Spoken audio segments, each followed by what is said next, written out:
Welcome to Good Morning IWC. I'm your host, Mob Miz. We got a special guest today for Feature Friday. I've been super excited for this one.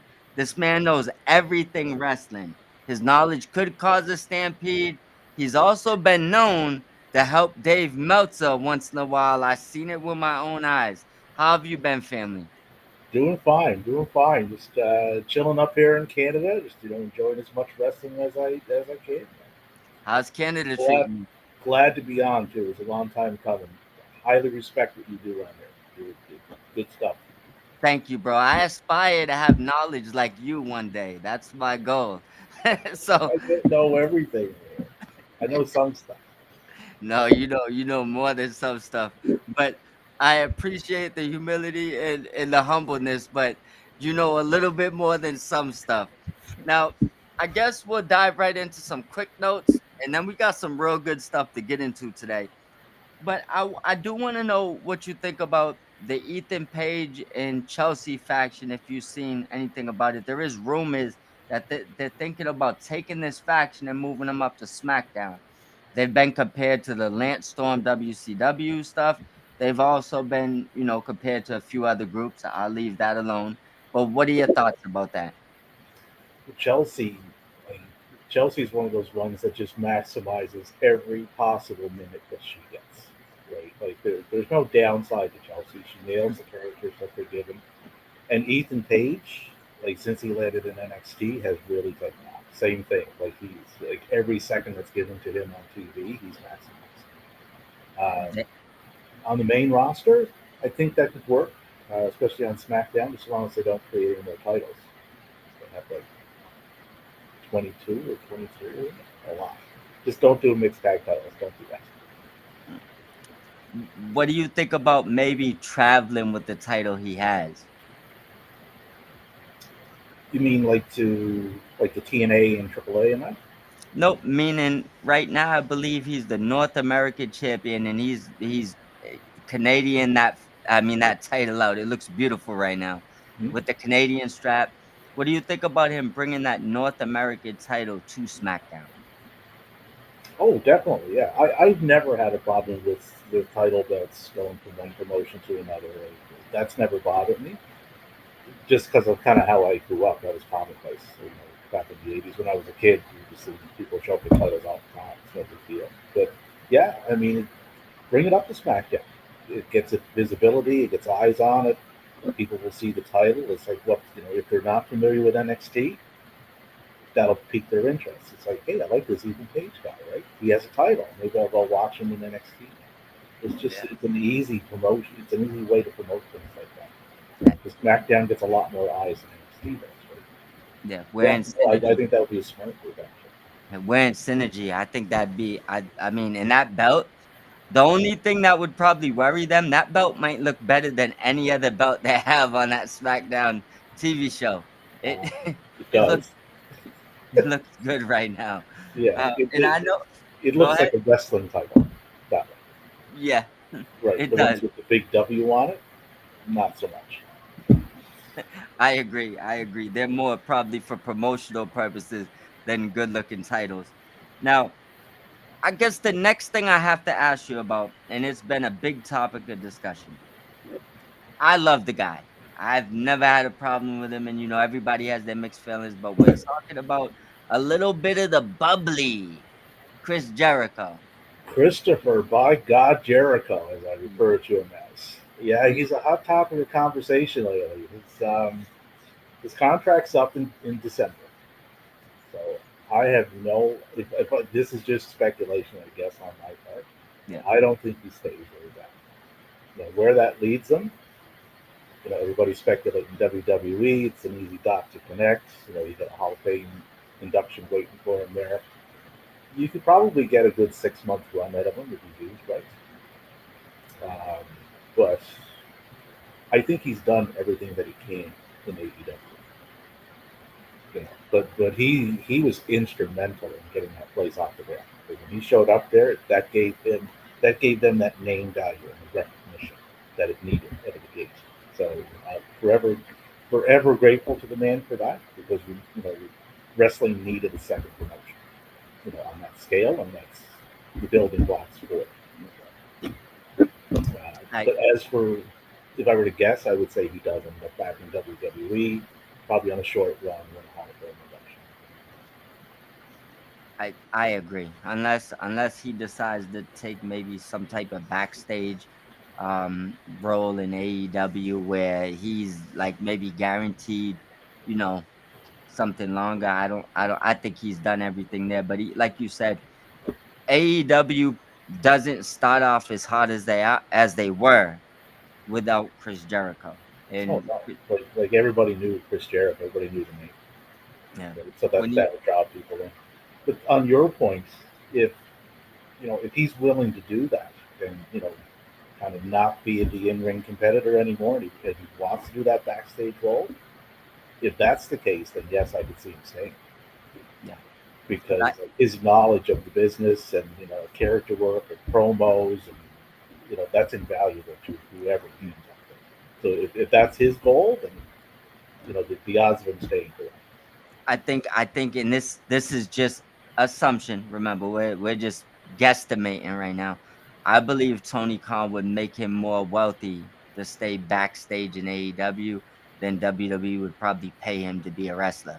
And I don't think they'd guarantee him anything after that outside of the Hall of Fame. So if he's looking for longevity, it's probably with Tony. That would be my guess. Oh, if Tony makes an offer, it will be more than with WWE. I think that's pretty much a guarantee. It will just depend on For if there's sure. two offers on the table. It will come down to him. Well, what do you want to do backstage, or do you want a little bit of in ring and then backstage? So that may not work. Yeah. I don't think he's done in the ring. I don't know. I don't think he's done in the ring. I just think that when he is done in the ring, AEW can offer him more and would offer him more to do, backstage stuff than the other promotions would. And that's the thing with his in ring too. Like he can still put on a good match Yeah. if it's in there in the right circumstances and with the right opponent. Like he's not jumping around the ring like he used to. He's not really as agile. He's not really as quick. So if you get him in there with like a Mark Briscoe or an Ishii, those work because it's more of a Yeah. smash mode style. And that works for him at this stage of his career. So that could Yeah. be another reason why he stays. Because those matches are more available to you. Yeah. I totally agree. I don't think he's done. I mean, he doesn't not to throw a jab, but he doesn't have Tanahashi knees yet. He still could do a lion salt. Not He yet. could, Of course, he's 7 years older than Tanahashi. I know, Like, which is crazy, right? like Tanahashi got no knees, None. which is But remarkable in and of itself. The guy's closing in on 100 matches this yep. I love the guy, so that's not a jab at him. Tanahashi's a complete legend, but even he's playing into the no knees at this part. What year. Both of them are in my top 10 all time. Like I tail agree. end of it, but they're there and deservedly so. Yeah, I agree. I can't even argue that honestly. Now, I have another question for you, and we're gonna go to another part of the world. We're gonna go to Mexico for a second, right? Why is, in your opinion, because we're just guessing, why is Vikingo getting booed? I'm not buying it's that Alberto thing. I, I'm just not buying that. But what do you think it is? They're not big on that style there. Well, I shouldn't have necessarily. The AAA fan base is not big on his style. Yeah, Right? Like AAA, to watch AAA, it can always be a very chaotic watch. Like a lot of the matches were overbooked to death, but they like that. yeah, Right? That's not like Kingo. If you ever seen an Alberto match down there, there's people coming in, there's interference, there's like you name it, it's in there. Right? But they took to him. So I don't know. I would say they flipped the title off by Kingo yeah. because I believe he has a match. Didn't Dom challenge him for another match? I believe so. He did Yeah, retain the last match, but you know how they work over there. They're not gonna let him keep that title getting booed out the building. And I no, ain't talking about AAA. I'm talking about the higher ups at this point. yeah. The people that own Triple A, Yeah, yeah, they them would guys. be they would be smart to put it on Dom because Dom's style fits there more. Yeah, Because if you look at Dom's matches, There's a lot of interference. There's a lot of shenanigans. There's people running in. They'll like that there. Like Dom will be one of the most over wrestlers Yeah. around if they put that title on. And I think Dom has earned that too. Yeah. Like the work that that man has put in and his commitment to that character is top notch. Like he not my cup of tea. Like they're not booking Dom for me. Like I'm Yeah. not the target audience. But you still should be able to acknowledge the work that this man has put in. Just Yeah. remarkable the stuff that he's done over the last few years. Yeah. I'm not gonna lie to you. The first few times I thought I've seen him wrestle, like the first few times he wrestled, I was like, how is this Mysterio's son? I didn't think it was ever gonna work. So yeah, he has progressed. He's made a fan out of me. Not still maybe not my cup of tea, but I've seen his growth from day one to now. I mean, he's made Oh, severe strides. so I remember when I first seen him, I'm like, oh dear, this is not good.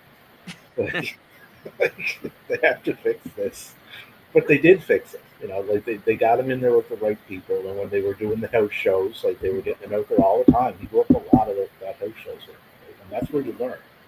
Yeah. That's where you try things out and you get in against people that you may not normally, and you try moves out and all that other stuff. But the same would happen with AAA. It's going to get him in there with people that are working a bit of a different style than WWE is. Yeah. Where he can't go out and do things like wrestlers in AEW can, wrestle here, there, and everywhere.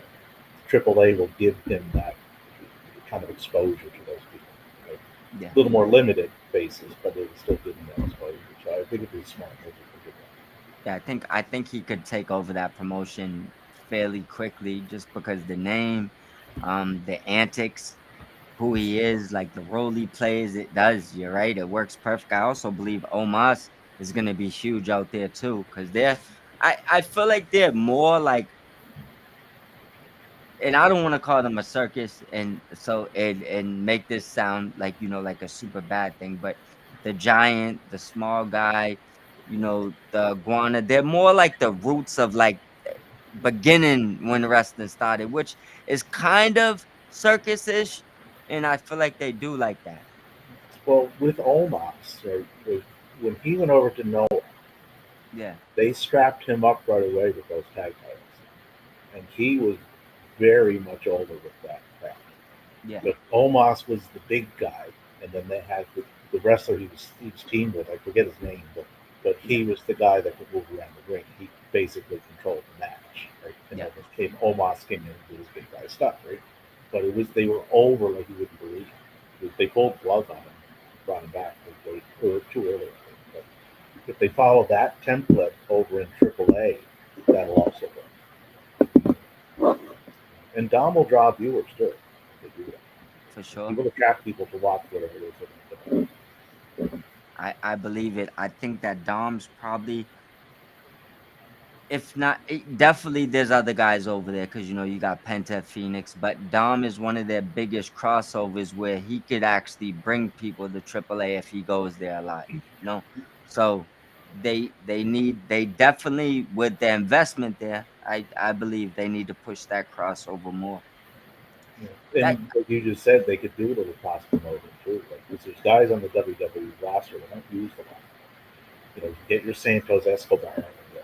yeah, You know, fits in perfect, right? Las Garza, they just lost the titles there, but they work really well.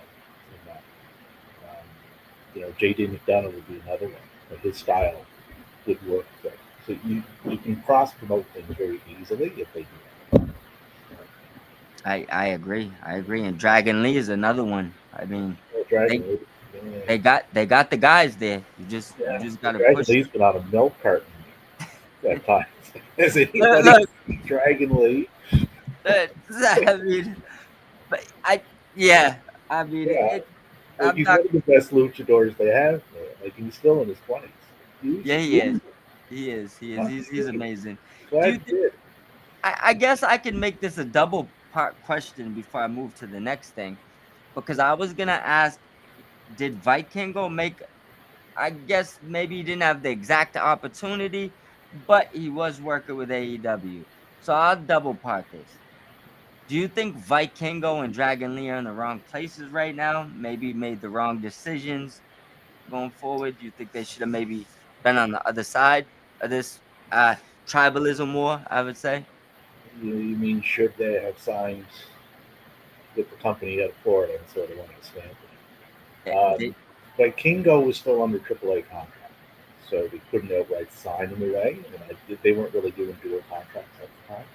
So yeah, and then he got hurt, right? And then but one thing I ask is, did he renew something with WWE and AAA to go longer when that they made the merger? that I don't know. Like if he re-upped.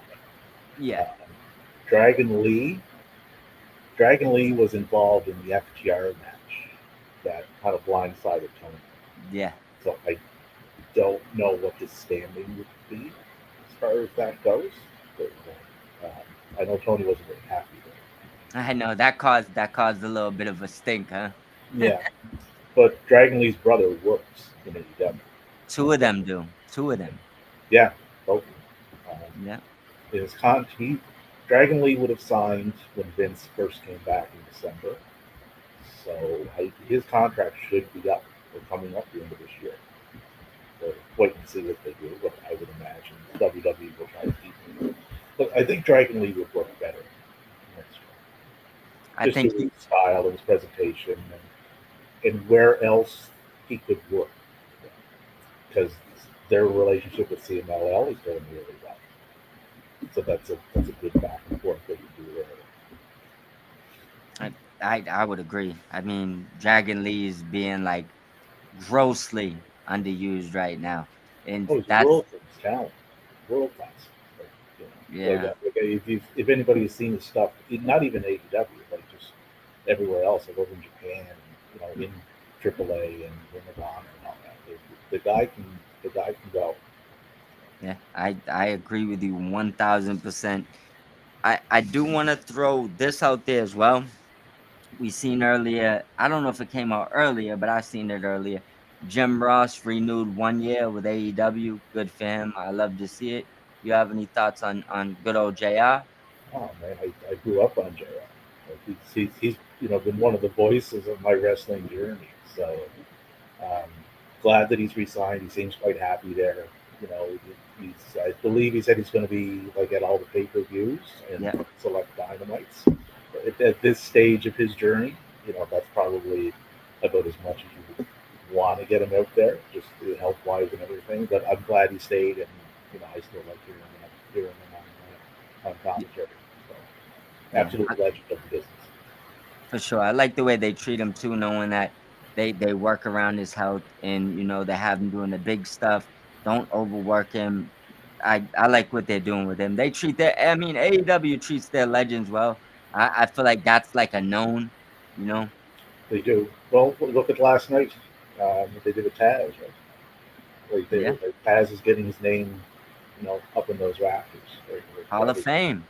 Yeah, like that's just the look on his face. Like I seen the video of it. That's priceless. Genuine surprise, right? You believe Yeah, it? It looked like it. yeah. Oh, it was. Yeah, he didn't know. When people talk about moments, Yeah. there's a moment, right? And that's a natural. That's a natural moment.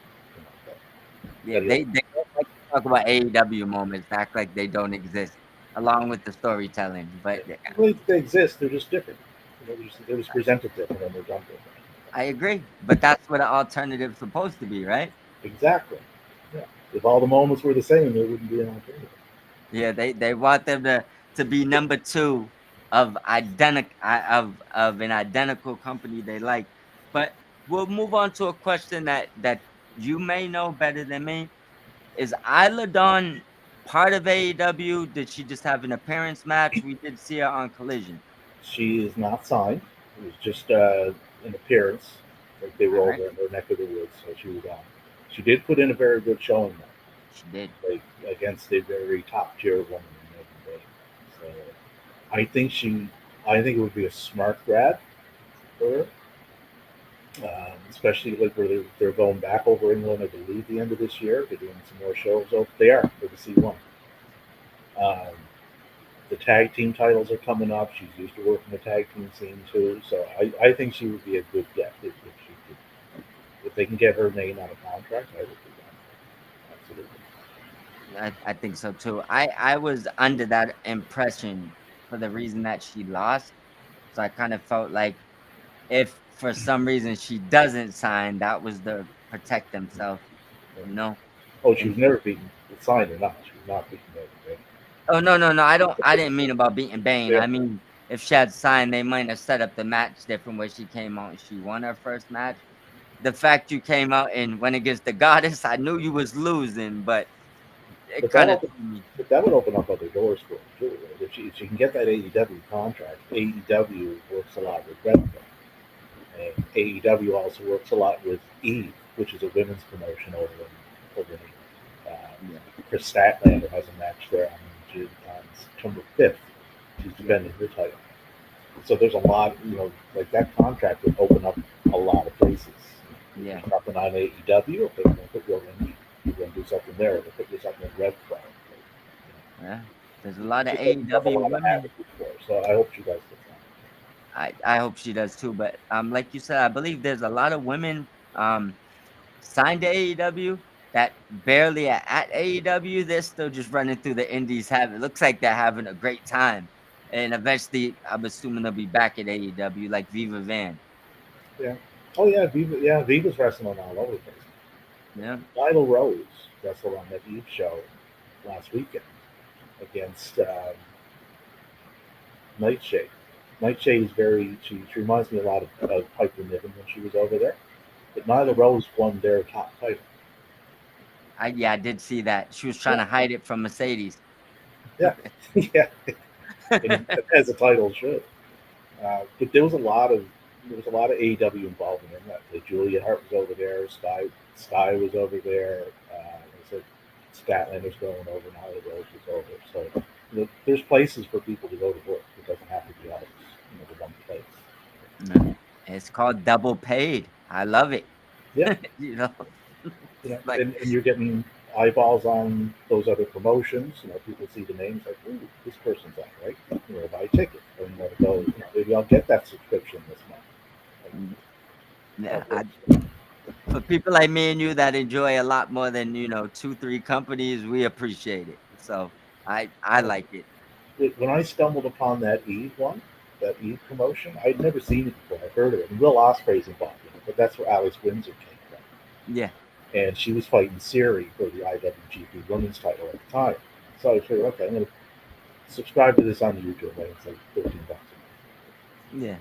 And really good show, small venue where the crowds are really into it. But they even do burlesque shows, like as little intermissions between. They'll have so many matches, then they'll do a burlesque show right in the ring. yeah. But it's so unique, like the way they do it. Like it's like we were saying earlier, right? It's different. Like not everything is the same, and that's what I like about wrestling. Yeah, some people just want the same cup of tea. I'm trying to try, and experience different things, and I know you feel the same way about that. Yeah, I have, I'm not necessarily buying this, and I don't know why this is a story, but I guess I'll ask you about it. With all the married couples that are in different promotions, that's been going on forever. Talk about big stars that are over here, wives over there, or vice versa, right? Why is s- specifically Nikki and Brie Bella seeming like Brie Bella is not part of WWE because Danielson is part of AEW? Like we don't have husbands and wives that are working on different sides of the spectrum. Why is this such a story here? As far as Brie goes, I don't know. I don't know. Maybe it's just she doesn't want to be doing what Nikki is doing. Like I don't know. Well, It's a weird conversation though. Like re- people have. Like reason why I ask is this: Bree said the reason she thinks WWE didn't reach out to her is because her husband's in AEW. Nikki did an interview today or yesterday and said she believes the WWE is getting past it and they don't think that relationships should define legacy. Why does it seem like they believe like husband and wives ain't? haven't been in different companies. I'm a little confused how this is a story personally. Yeah, yeah. I don't know how it's a story either. I mean, it's a bizarre and weird dynamic. Because it happens all the time. I mean, Rhea Ripley is going out with Buddy, right? Yeah, Like that's well known, and you know, and they're very well known people. yeah, and we had Malachi, who he's back now, but Al Qaeda Zelina, Selena is another y- one. You know, yeah, this, Tekla, who yeah, is now in AEW, who worked in Stardom, is dating Clark Connors, who is in New Japan. Like that's halfway around the world. You know, it happens all the time. Jordan Grace. yeah, Grace is in TNA, and Jonathan Gresham, the last time he signed a major one was TNA. So there yeah. are two different ones there. But it happens all the time. I don't know why people get so bent out of shape over it as they do. Yeah, I feel like this is maybe a build up to just build them coming back on TV together.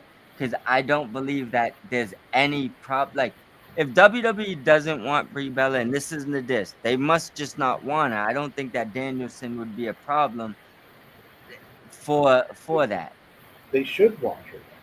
And I'm not a big proponent of, let's bring back every nostalgia act on the Yeah, planet to push your product forward. That's not really for me. I don't mind it occasionally, but you know, Bree and Nikki, they're obviously a team. They have tag team titles there. They, yeah, routinely don't do a lot with. But a lot of people like the nostalgia factor. It's like, hey, Nikki and Bree versus Charlotte and Alexa. Like, that would draw interest. I don't know why they would. hey, I just feel like they're building it up. I feel like Danielson's every time Brian sees one of these, he's probably like, "Yo, why are you making this a storyline? Like, we're not stopping you from signing there." You Well, know, like, Brian doesn't care. Brian's just, Brian's just doing his thing. He's loving life, man. Popping in on commentary occasionally. But yeah, no, he that's don't. why I confusing story, fair to say, right? Yeah, just attached. Yeah. All right. Well, I'll save this question for when we give you the floor for stardom, so I'm gonna skip by that. I do want to know your thoughts on, and this I'm gonna say potentially loosely because I don't know if these stories are accurate. Hoopla, they could be, fantasies. But what are your thoughts on TNA potentially going head to head on Wednesdays with the AEW? I don't. They're not going to take any of the AEW audience. They're not leaving to go watch TNA. It's not a shot at TNA. They're just not. Same as the WWE diehards and whatever. They're not leaving to go watch AEW either. They're just, Yeah. they're staying where they're at. I don't think it would be a smart move. I think it would kind of expose what TNA, where TNA is, like in the grand scheme of things, which is not as high as what they probably envision that it is. Um, but that depends too on what they do, who they put on those shows. Because we've seen that with NXT when they were going for the deal with CW, right? All of a sudden, NXT didn't look like NXT, right? Cody was there. It's like, oh, there's Finn, there's Dom, there's Rhea, there's Undertaker's here. Is that It Cody? became SmackDown Junior. Right. It's like, because I remember watching. It's like, okay, so this is not NXT that they're airing. This is Yeah. something different. Right? So if they load up, the shows there, it'll draw an audience, yeah, but it's going to be a WWE centric audience. So it won't affect the viewership. So Yeah. And it's hard. It's getting those. I mean, hardcore WWE fans. It's hard to get them to watch anything yeah, no, outside of WWE. they don't leave. They have It's no like intention pulling of teeth. leaving. They're happy where they're at, which is fine. Like if you enjoy something that much, stick with what you enjoy. Right? Yeah. I So and I also, and you tell me if I'm wrong. I believe TNA act like hardcore TNA fans that been there for the long haul, not ones that are here for like their merger of what's going on right now, but their actual fan base. yeah, I believe a lot because I was one of them, and I mean I still like TNA, but not like I did back in the days. Like I'm a WCW kind of TNA. I always loved WWE, but I was more the alternative person, right? And I believe a lot of those actual TNA fans are part of that AEW fan base. So kind of putting them head to head is kind of like fighting yourself, you know? Yeah, that's a good connection to make actually, right? Because Yes. like I was one of those before AEW. I almost moved on. Yeah. Like in 2019, I almost had enough. But I liked TNA, you know. Yeah. But they had fallen so much by the wayside. It's like there was not much there now to kind of grab onto. Yeah. Um, but I was always that way, like as far as promotions. Well, I didn't come in on WWE or I came through the door differently. As far You as said you stuck through the back door. yeah, well, I came in through Canada, right? So whatever door that is. Um, but yeah, like the T, like yeah, like the disillusioned fans, right? That's what they are. But that's partially the head-to-head stuff they're doing too.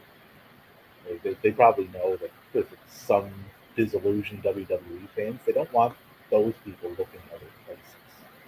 Yeah. Sometimes they don't come back. Yeah. Yeah. I Yeah, so agree. if you put something on other way, it's like, look what we're doing here. Watch this instead. They'll watch that. Yeah. Well, I guess I'll ask you this. Would putting TNA on Wednesdays be a setup for failure? Yes.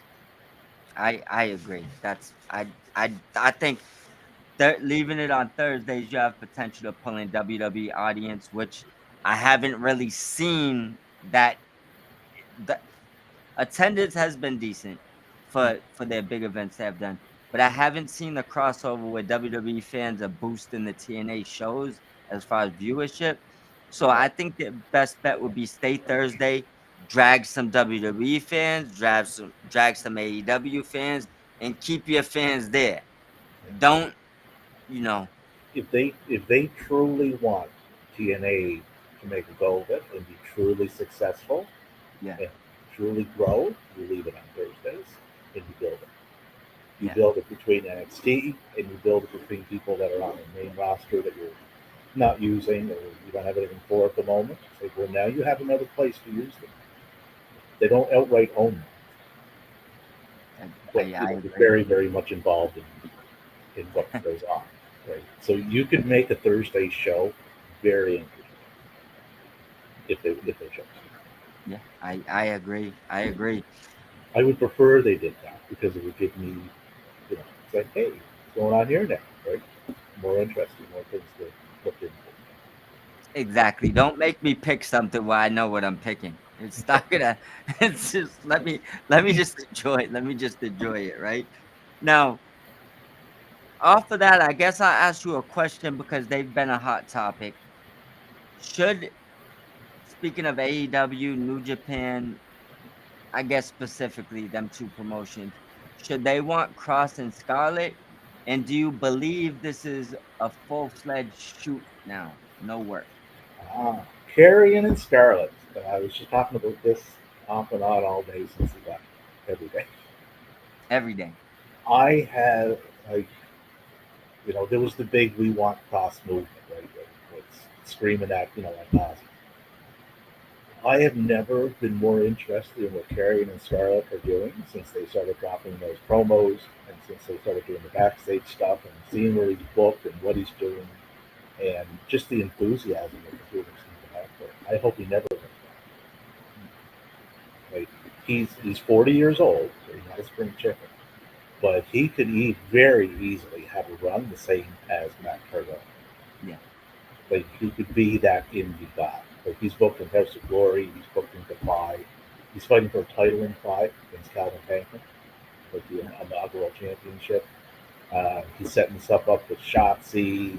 He's going to be feuding with Matt Cardona. Like he, in this short amount of time, he set all that up. yeah. So um, no, I don't think this is a win. I think this is. I think he's gone. So I think he's out there, and I think he's going to kill it these days. Do you think AEW should be reaching out with 15 different phones right now to get one of them on the phone? No, What because about New Japan? his character work would get over. Like as far because he Carrion has a really good mind for this Yeah. business. Yes, he Like does. he's extremely creative. When he's done wrestling, that's what I would like to see him do. Like get into creative. That I think he would excel at. What happens is though, I don't think his in ring, especially in AEW, would be up to snuff enough to break him through like that lower mid card. So, how further ahead is he than where he just was? Like, like if you couldn't break through in WWE, where it's a slower style, and you're definitely not going to break through in AEW, where it's faster and it's harder hitting. No, But I, I just don't keep disagree. doing what he's doing, man. It's going to work. You know, there's a new Japan league, tag league starting in October. Get himself a partner. Right? Get yourself entered in that, and get some New Japan eyes on you. Right? Maybe get some bookings over there. That'll work because his style will work. Yes, That, that's if what I I was want. him, that's what I would do. But I wish him in Scarlet nothing but the best. I think his style. I think the Killer Cross character. I think it works strong style. I think he could do that. I think he could do the New Japan stuff. AEW may, you're right. Unless they have a ironed out path for him of what's gonna happen, his style may be a little bit slower and methodic. AEW is more faster paced. I think he just fits perfect in New Japan. Even his entrance with him and Scarlett, Yeah, in New Japan, he'd be super over. they would buy into that. They would.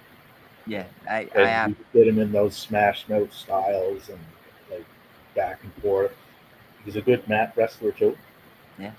So there's guys that you can do that with. So there's lots of options there. But when you And look at the AEW roster, it's like, well, who's at the top of that roster? You know, Hangman, Ospreay, you know, yeah. Moxley. You probably fit well with Moxley, but Moxley's 42. Um, with Swerve, Okada, Yeah. Ricochet, Ace, like the list, Mike Bailey, Josh. Like, Yeah, their you're roster is cracking through stupid that right ceiling, right? Kyle Fletcher, cracking through that ceiling. I think so. yeah. So, I would that, like to that would see that would be my only kind of apprehension of it going there. You probably wouldn't go as far as people would want to or hope that. I don't disagree. I also just touching on him going to New Japan, I would love to see Scarlett jump back in the ring and stardom. I think she'd fit right in if she chooses to still wrestle. Yeah, So she can go there. I think she yeah, she could go. So I feel like she was doing all that Shotzi stuff that Shotzi's doing right now on the indie circuit a long time ago. Like that's was like Scarlet what she was doing, you know? could. Shotzi's a bad woman. Shotzi is a badass. See, I She ends up in AEW, right? I could see her. I don't know if she gets signed, but I could see her doing like a one-off or like appearances here and there. I don't know if she get. I don't know if she get a contract though, but I can see her showing up at some point. I just that's one person I'm rooting to see in AEW. Shotzi Blackheart versus Billy Starks. Sign me up for that.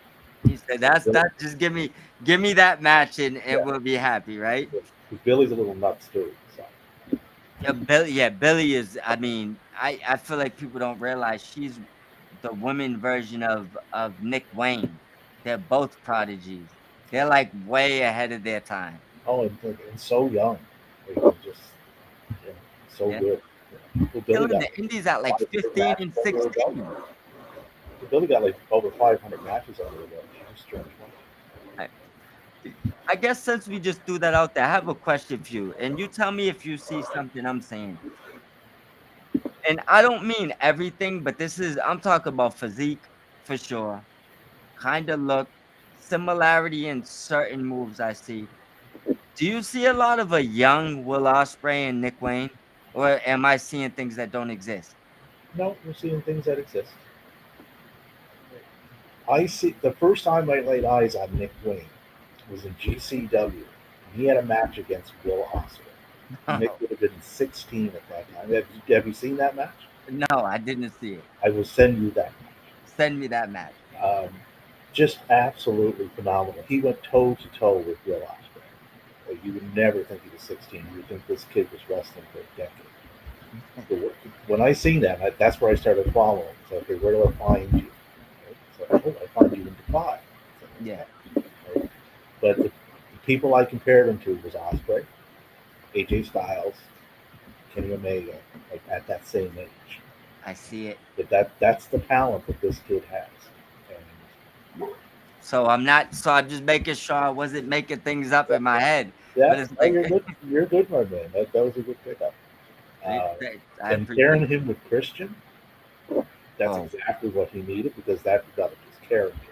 And now yeah, his promos and delivery and presentation, well, you could tell he learned a lot of that last yeah. He might actually be ahead of Osprey with the promos and presentation at this age. I know year. that. Yeah, Yeah, it took Will a little longer to get onto the promo game. Plus, he was in Japan too, right? So that's not as prevalent over there. But yeah. Will's turned into like, an amazing promo, very authentic, very genuine. Passionate, and every time he touched the microphone. But yeah, no, that's bang on with me. All right. Well, we have actually before I get to the returns, I have one more question. Now that I got you on, I want to know your thoughts. What you think TK or whatever the powers may be, right? What do you think they should do with Ring of Honor? They have to. They got to get somebody in there running storylines consistently outside of like whatever Athena is doing, because that train is coming to an end soon. Like as Yeah. far as her with that title, right? She'll be at 1,000 days the first week of September, which is next week.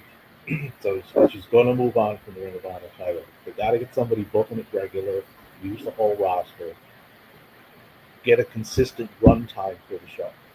Because I watch it every week. I never know how long the show is. Yeah.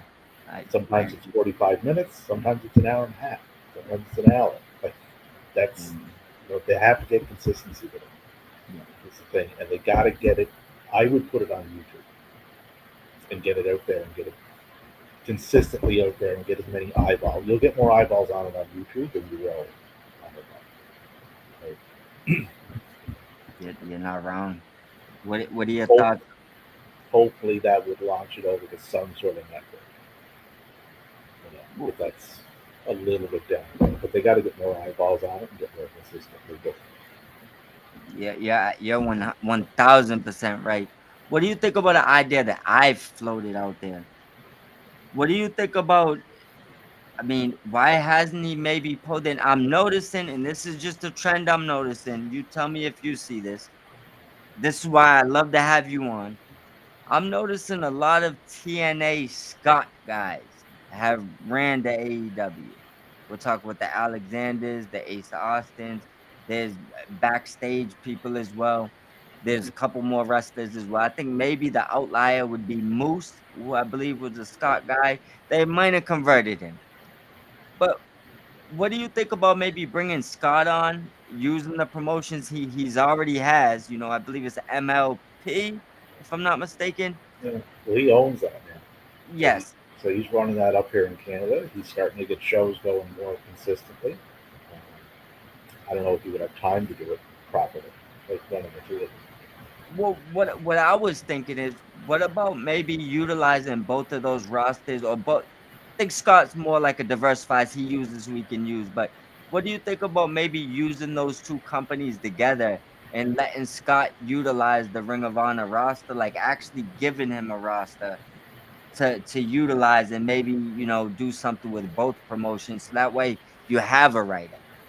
Well, I would have no problem with Scott running. Like I, have, I have confidence in Scott that he could put that together and do it right. Another guy would be Jared. Like Jared has an amazing mind for this business. I just don't know why he hasn't done that already. I feel like I thought that was gonna happen a long time ago.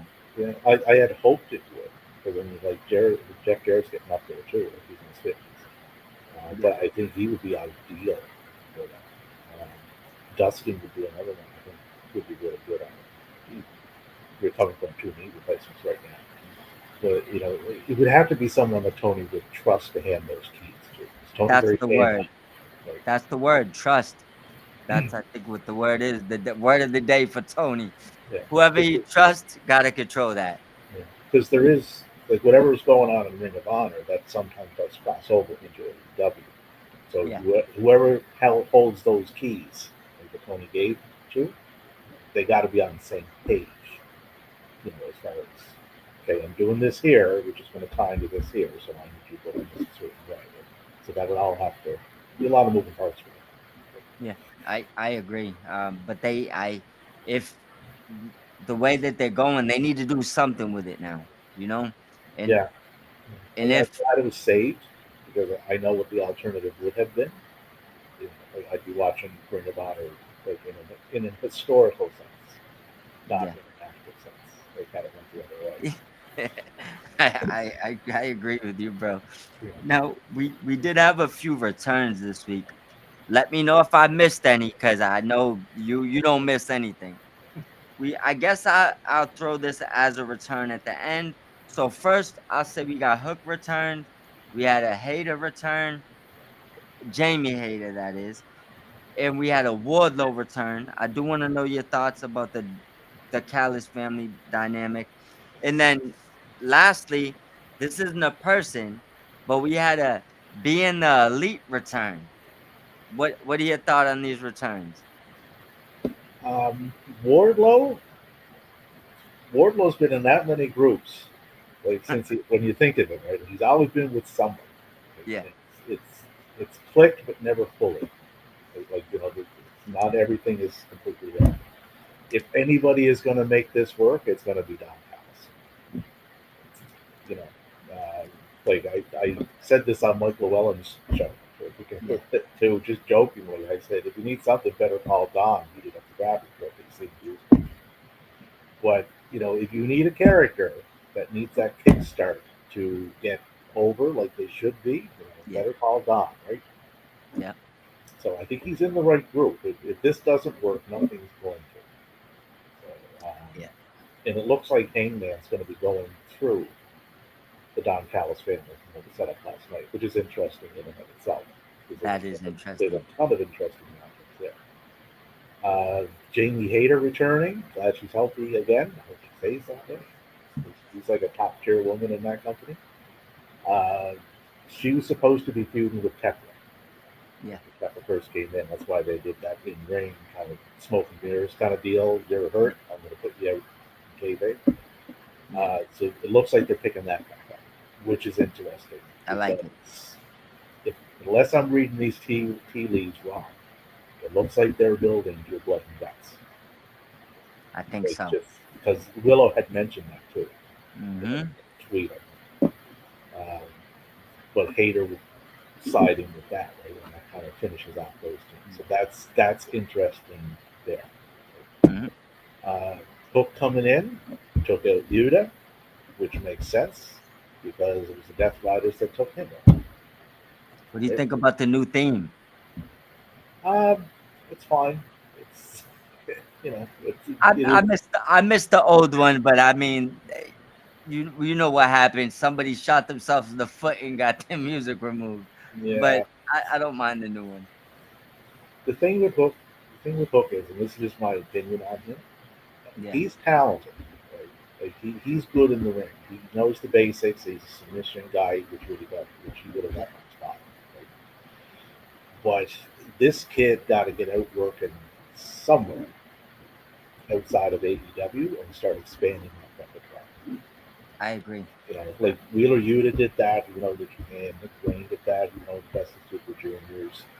Like you see people branch out and they're doing these things and they improve because Billy Stark, like you mentioned before, I think if Hook did that, it would greatly help as I far as sustaining him.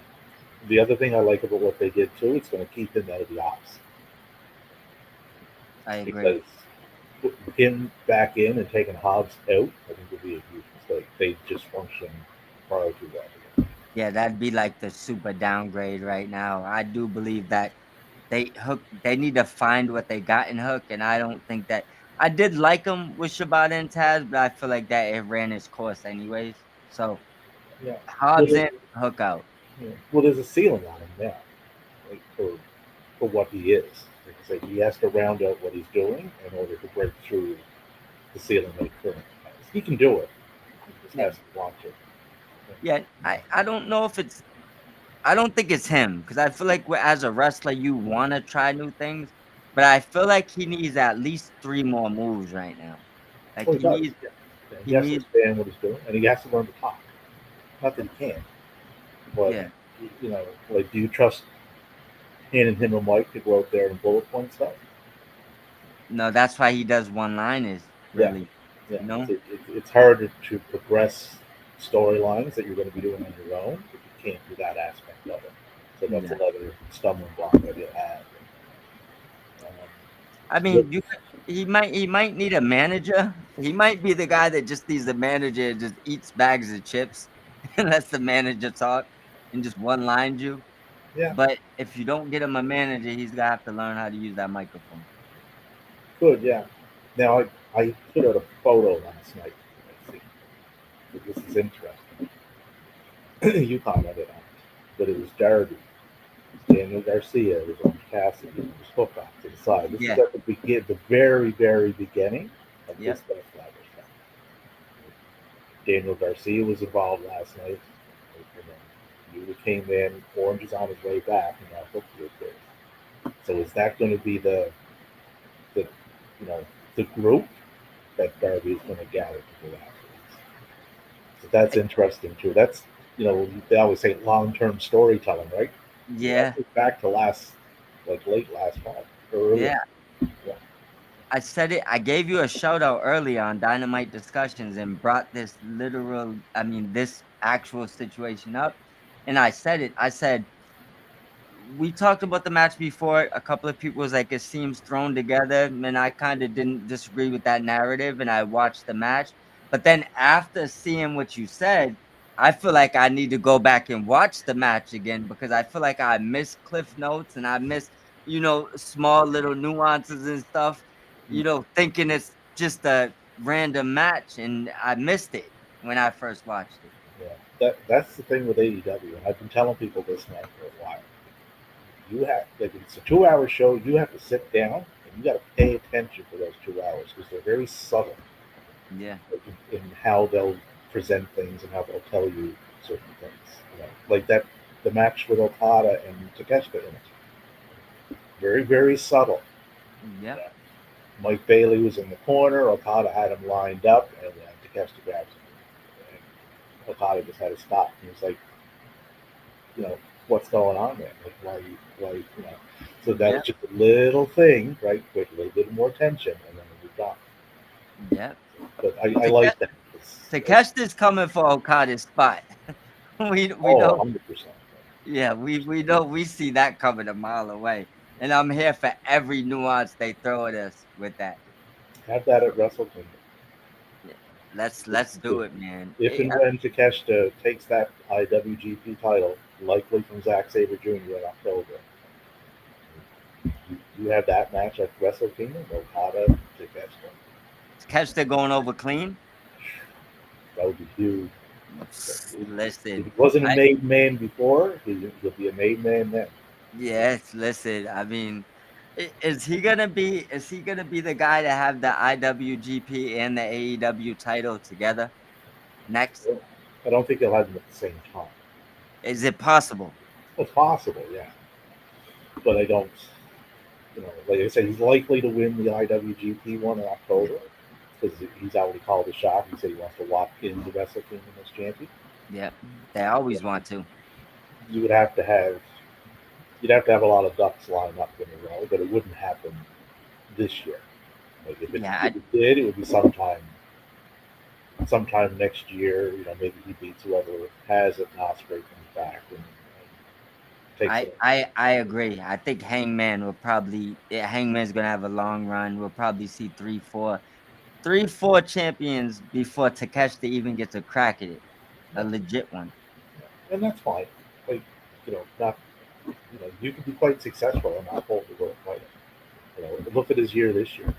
Yeah. IWGP Strong title. He was the international championship. He just won the G1. He's I mean, he's got to get. He's gonna have a lot of votes for rest of the year. You would think. Oh, there's nobody. I did a comparison on my top four this year, and just to see myself. Like there's Yeah, nobody close to me. I picked him. I seen the poll. I picked Takesha, so I was there. One other thing I want to ask you, and then I want to give you the floor strictly for Stardom. I seen a few brief stories. Is Bea Priestley back in Stardom officially? Bea Priestley is signed. Yeah, she did a little press conference with Okada. Not Y- not AEW Okada, the Booker. Yeah, Right. But yeah, but she's you're back. right. Most people might not know that. You're So I've absolutely had right. people ask me that. It's like Okada runs Stardom. It's like no, different Okada. But yeah, she signed.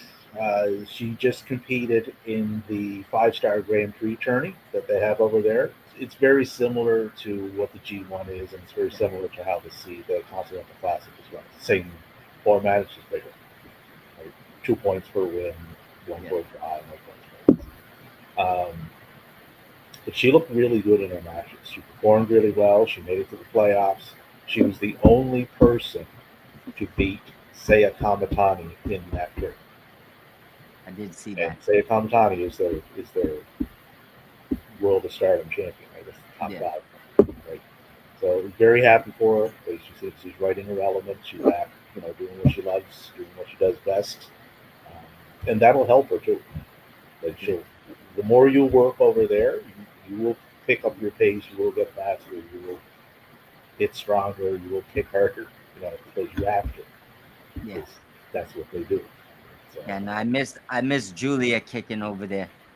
Julia Like, was who got me into Stardom. yeah, me Back too. Me too. 2022, she had that match with Siri. Say, okay, I'm going to check this out, and say, okay, I'm sold. Like, and Touche. been offered her since. We might have been a couple months apart, but we're basically twins on that note. Because I was Are around they the at the time. same time? Sweet. Yeah, Yeah. around the same time. Julie is the one that she threw the rope out and she dragged me in. So, but speaking of Stardom, I do want to talk about Bozilla a little bit because she obviously had the Forbidden Door showing, which I mean she blew me out the water. I had no idea. I know she's second generation now. I know she's 6 feet, I believe, 201 pounds, 21 years old, I think. I'm familiar now, but she blew me away in that match. But give me a little update on Bozilla, what she's done over there, and then just give us an overall rundown on Stardom, what people should be watching over there. You're pretty bang on Bozilla. She's 21, listed at 5'11", 205. I'd say she's probably a little taller than that. But she was not long ago. She was with Marigold, Yeah, and with Rossi, right? yeah, there was a split that happened there. I don't know exactly why there was a split. There shouldn't have been. She's someone to hang on to. Right? So Didn't Rossi's they lost. Okada's getting. Didn't they report she was even didn't maybe even Rossi might have reported it. She was WWE bound at one point, right? Well, that could have very well happened. Yeah, like, this could have went very differently for Bozell because that's how Julia ended up. Julia, the quick backstory on that. Julia was under contract to start when all the news broke of, oh, she's going to WWE. It's like, well, why is she? Wait a minute, she's under contract. How can she do this? And then, why wasn't Tony offering her a contract? As the pieces started falling. So, Yeah, Kenny's not a fan of Rossi. no, I got I've I'm seen with Kenny on that one. Us Canadians got to stick together, and I can't. I'm with Kenny too. So Yeah, I seen there was a little bit of weaselry going on there. yeah. But Rossi basically handed Julia to Colin, Yeah. whatever color platter you want, silver or blue. That's why AEW never offered. Yeah, well, they couldn't because she was under contract. No, I know, but you remember they said that she never talked. Of course, they couldn't talk to her because she was being weaseled out the back door. They Yeah, couldn't speak to her. but Bozilla likely would have, went the same way. It's like, Yeah, I'll direct you over here. yeah, I don't get that why Rossi would do that though, because it's a very small roster they have. It's a good roster. Like they're very good at what they do, but they're still finding their footing. So I don't know why he would hand someone over like that, but that's a huge get for Star. She's extremely over with that fan base. She had a great showing in the 5-star tournament, so they're behind her. They'll back her and they're going to push her. And to all my AEW friends that are out there that are going to be seeing this, please stop wishing that AEW signs her. Let her Leave stay. her where she's at. Let her stay in Stardom, right? Let her keep learning. Let her keep progressing. Let her keep growing and do her thing, right? That's Mariah May. That's where she came from. Megan Bain. That's where she came from. Like that's if you want to learn, you learn from the absolute best, and Yeah. that's where they reside at, which is over in Stardom. There you go. Look at some of the best women wrestlers in the world. I mean, we could go through handfuls and handfuls of names. That's where they made their bread and butter. Oh, and they're so like if you love women's wrestling, I would strongly please and urge like, go check out this promotion. If you can't find it, message me. I will get you started. I will send you matches. I will send you shows. Okay? I will get you in there through that door. I have no problem doing that. But they're just so like the mat and just the matches alone. Like they're so crisp and they're so precise in everything that they do. They move so fast. They don't miss. You never have to wonder. It's like, wow, I wonder if that kick actually connected. It connected. Did you You see can it? hear it. And you hear it, right? Same with their strikes. Same thing. Right? They can go 25 minutes a match. And just they're bang on in everything they do. And such great young talent. Yeah. Like Starlight Kids. That's your Wonder Stardom Championship. For those wondering, if you see her, that's the one with the mask. People have Yeah. called her Starlight Kid. the Tiger Lady. It's like, that's Starlight I Kid. thought she was gonna be the one in the 4-way, honestly. I thought it might have been two, and then I seen she was booked somewhere else. So okay, so that's not her. But she would be way over. Like Yeah. if she popped up in AEW with her presentation and her look and her in ring, people would absolutely love her. Yeah, Tony's obsessed with her, so I know that the fan base would love her. Well, he mentioned that was one of the ones that he likes. Right? Yep. Sly little fellow though, man. He didn't mention Bozilla. I feel like I feel like he's gun shy on those type of situations where he's like, look at man. Oh no, he would have gave it away if he said Bozilla.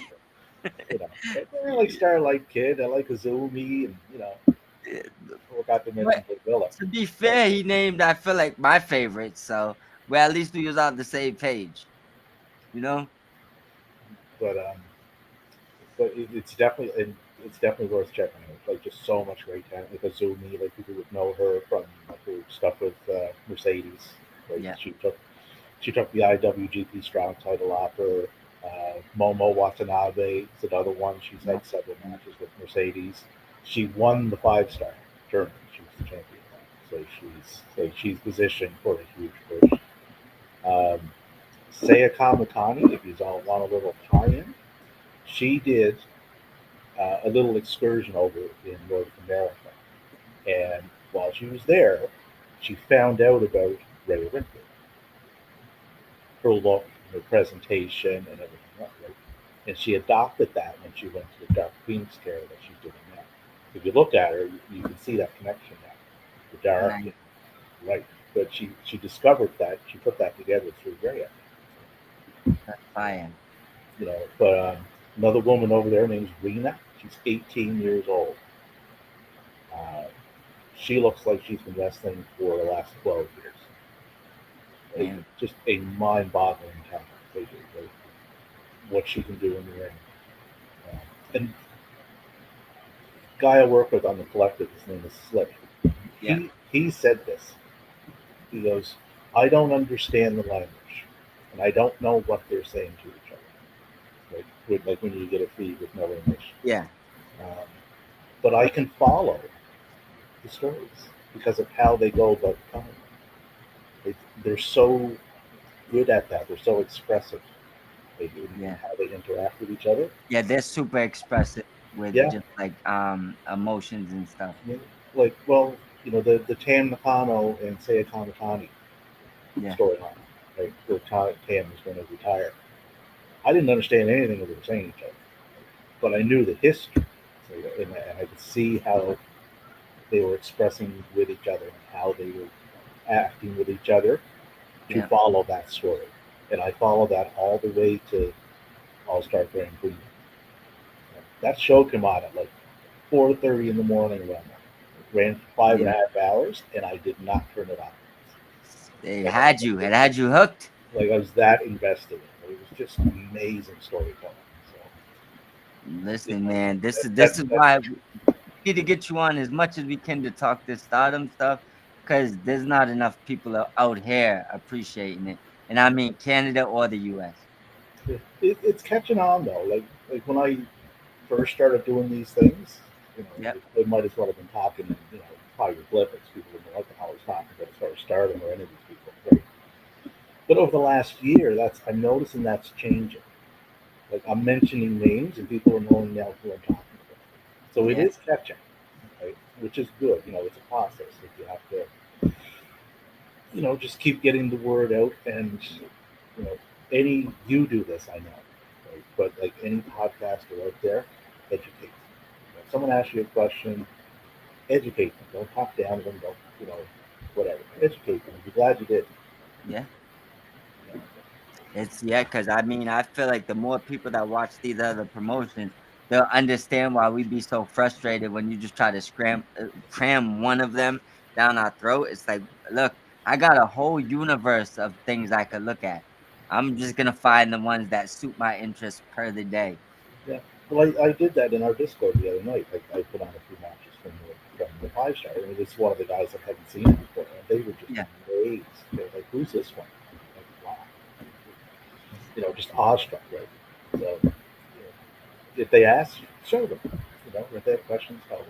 If you don't know the answer, find someone who does. There's always one around. you're absolutely right, bro.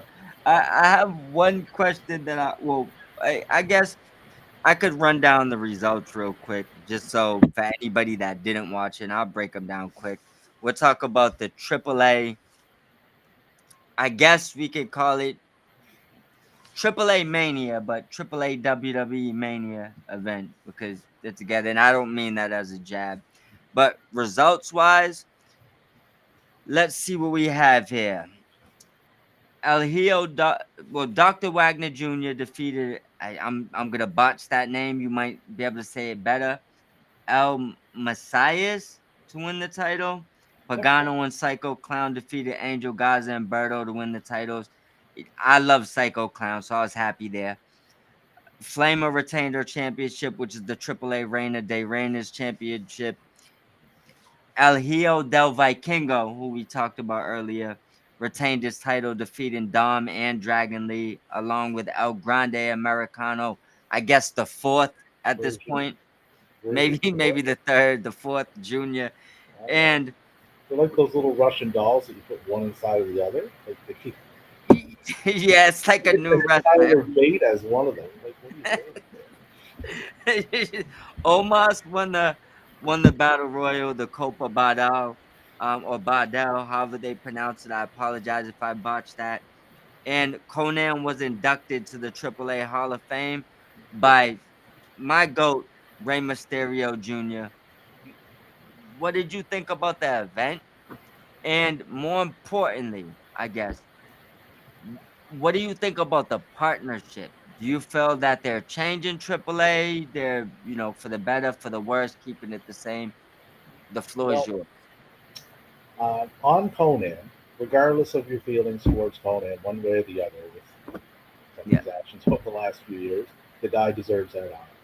absolutely. Like I remember Conan way back in WCW days. Odale. Yes, um, so he deserves that. The right person put him in. Like Yeah, Ray is a legend in this business. Um, the part the like anybody that has seen AAA before, it's going to be different going forward. Like this will be a WWE version of AAA. yeah, Like, they're going to put their own spin on it. It's going to be cleaner. It's going to be crisper. The matches are going to be different.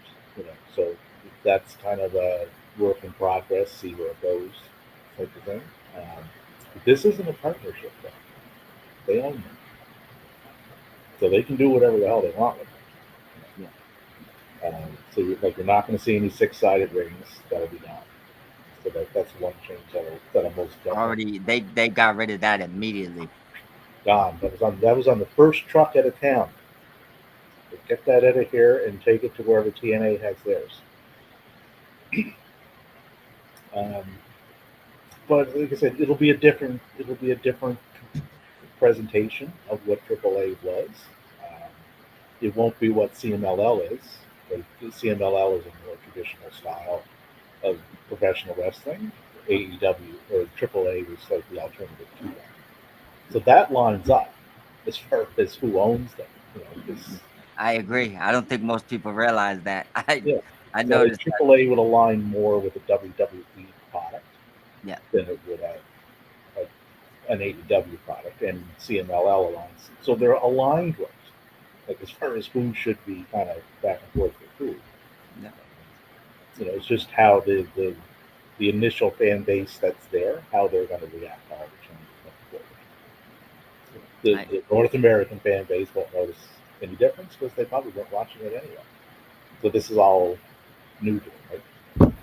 yeah. And we just call it what it is. The that hardcore audience of the universe doesn't matter if you buy companies, they're not watching it. They're still just watching the main things they're watching. So that's why the TNA or AAA, it doesn't really, it's not gonna pull in the 2 million off of WWE. No, and I'm not a numbers guy, and it's one of my least favorite conversations. But you are right. Like if that was the case, well, TNA's numbers would be a whole lot better than they are. They're not. Yeah, So how many people are actually passing away? yeah. And me and you are in synergy there. I hate the numbers. Was the show good or not? That's Yeah, a oh, kind of, definitely. Like yeah, that's, like what like I watched that Stardom final show on the weekend, yeah, and I think there was 3,000 and change there, yeah, and I liked it better than Forbidden Door, of which there yeah, was almost 19. I forget what the attendance was. It was more than that, but I enjoyed that show more than Forbidden Door. yeah. I think some people, it's like, look it, right? The highest selling, stadium in the NFL doesn't mean they're winning the championship, or you got to people, or the highest rated show. I don't think there's ever in my experience of watching TV shows, I don't think I've ever really been a fan of the number one TV show. I just liked my favorite TV show. I might have checked it out, but I don't care about the ratings or how many people viewed it. And if I didn't like it, I didn't like it. If I liked it, I liked it. Well, think of it this way, right? If we're doing the movie comparison, by that logic, by dollar figures and attendance, Shawshank Redemption is a horrible movie because no one went to see it when it came out, And it's right? an amazing movie. Right. And Rock the Dwayne Johnson is one of the best actors of all time because he makes the most money. Like, Right, well, does well, either of those sentences make sense to you? no, but I mean, obviously, you don't. I mean, so McDonald's burgers ain't the best burgers in the world. I just assumed they were. Yeah, that's I, I, You see them everywhere. They have to be. but yeah, I mean, but that's unfortunately that is some people's logic. But I think the WWE will be fine for AAA. I think you nailed it in the beginning when you said there's similarities. Yeah. CMLL wouldn't look good under a WWE umbrella. Oh no, it wouldn't. No. Yeah, and not at all. CMLL is too steeped in tradition. Yeah, Like that company's been around longer than WWE. yeah, EF or at the extra F and whatever else they were called. They've been around since I think the 30s, early 30s. yeah, and I believe they're also backed by like big real estate money. Yeah, They're all right. They're not in any danger. They got money. yeah, So and they value the history of the industry and the tradition of it, and yeah, they take it very serious. yeah. None of that lines up with you know Not just nothing.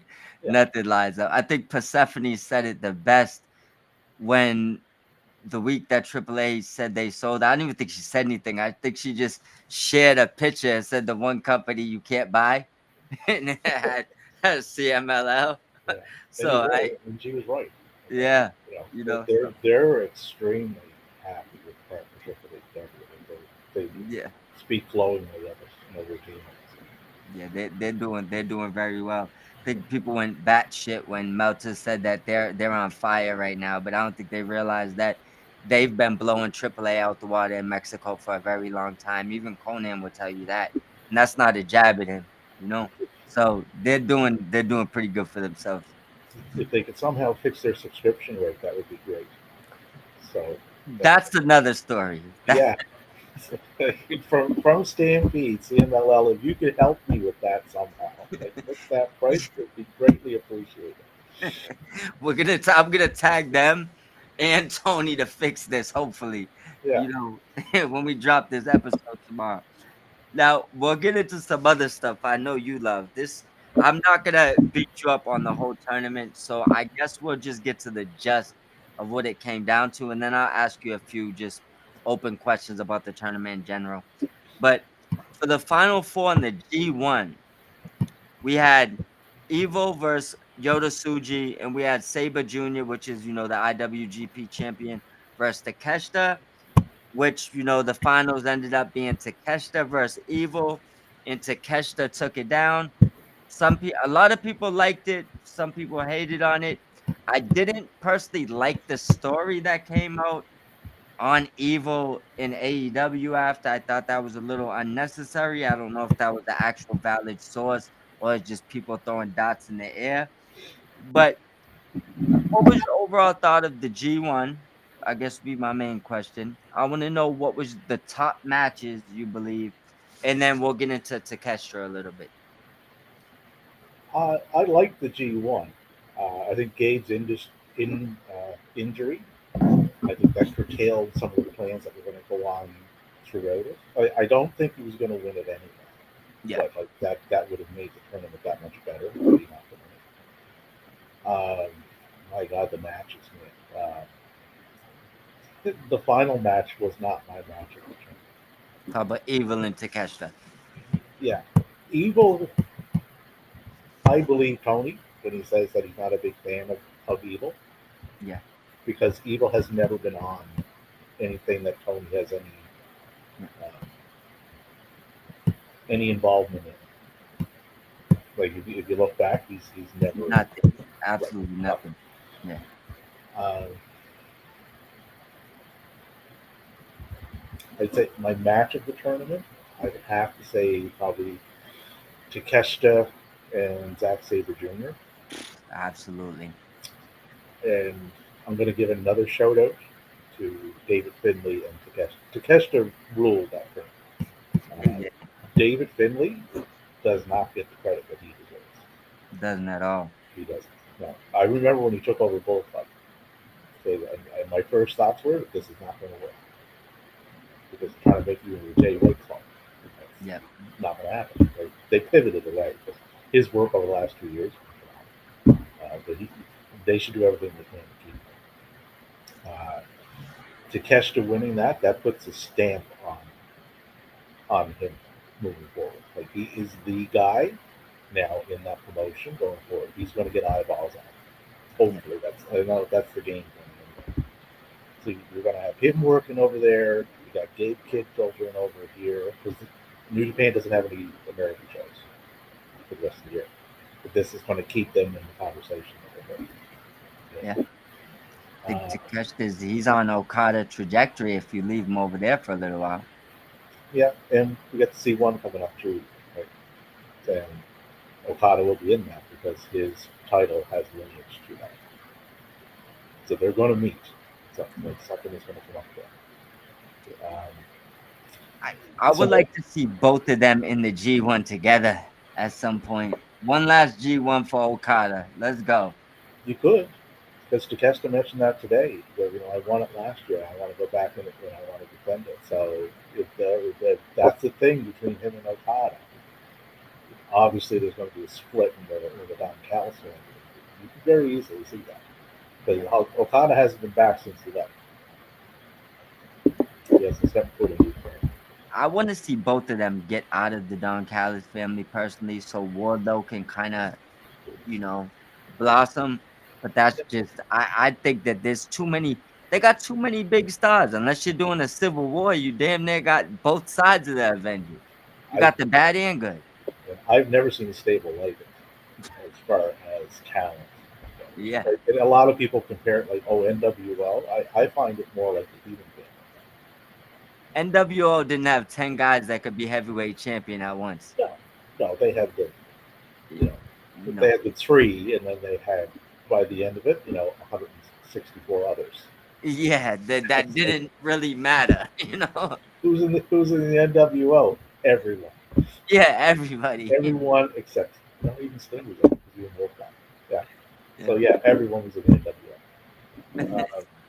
Damn But a NWO. couple of guys that stood out for me in that was Callum Newman, Yep. really good young talent. Uh, Definitely one to keep an eye on. He adopted the moniker of Prince, which is interesting Yeah. because we know who Prince Devitt was, which is Finn Yeah. Balor. Obviously, So yeah. that's Balor. interesting. Rohei Oliwa is another one. I think that's another one to keep an eye on. Bolton Ole, he's just different over there. He's not like anybody else. You know what he reminds me of? He reminds me of Rich Oh, Holland, only more developed. you said who? Rich Holland, Or Rich Holland? same build, but kind of athletic. They got similar moveset. It's just Bolton Ole, he's more advanced. Yeah, Holland just has a bad rap because unfortunately the Big E thing Accident. probably kind of Yeah, showcases his hate. And then there was I think it was maybe like another injury. He's a big boy. I mean, yeah. it happens, you know? But But Holland, I enjoyed the tournament. Yuya Yorimura is another one. Like I wouldn't surprise me if he's Tanahashi's last match. Like that's yeah, but he those guys are the future. Francisco Akira is another one. I know he wasn't in the tournament, but Kosei Fujita is another one. They had young talent there. yeah, That's not the issue. It's just a matter of them pushing them like yeah. I at a little bit of a faster rate than what they do, because they are either the slowest moving promotion or the most patient I've ever seen. They take I forever to I get. think that I'm gonna go and say that they're patient, and that's why I think that Tony's maybe when it comes to booking, he's a little bit faster than them, but still slow paced. And then I think they're just on another level. It's like, look, we're gonna write a 3 year story. Y'all be good at the end of 3 years. Yeah, like you gotta, like Shota, like, come on, man, like get something going with this kid, Well, but to there's be no fair, sense putting them there until they're ready either. And I get that. Like that could be more detrimental to a wrestler than anything. e- even Saber, they was pretty patient with. I think the only one I've seen recently, Gabe got the push pretty quick. You Yeah. know, I think he's probably like on a faster trajectory than a lot of these other guys. Well, But Yeah, Gabe's a special talent. Like he lives and breathes. did you see him come down at Forbidden Door on all fours, Yeah, living out to the living out as the war yeah. dog? No, I remember seeing that. I say, okay, if that's not intimidating, I don't know what is. Like him bouncing around, like just chomping at the bit to get at you, and all those other people standing around. Like, Yo, listen, my, I don't know. my first thought would be, okay, I'm going to die. Yeah, Like one of these people are going to kill me. yeah. When you hear that music and somebody's hopping around on all fours, you know that something's gonna happen. Yeah. So, look, I enjoyed it though. But as far as the G1, Takeshita took a lot of shit. I would say probably for people that don't even watch New Japan. He put on the best matches. He beat the IWGP champion. Hmm. He's signed to both companies, so it's not like they just Signed at three. Signed to DDT. three, yeah, DDT too. So yeah, you're absolutely right. So it's not like he's just being pushed as an AEW wrestler. I guess the one thing that I just found unnecessary out of all of this was I you don't got to be a fan of Evil. Personally, not my cup of tea. But I don't think I feel like the way that was responded to is like you don't need to do New Japan like that, bro. Oh You know? well, way out of proportion.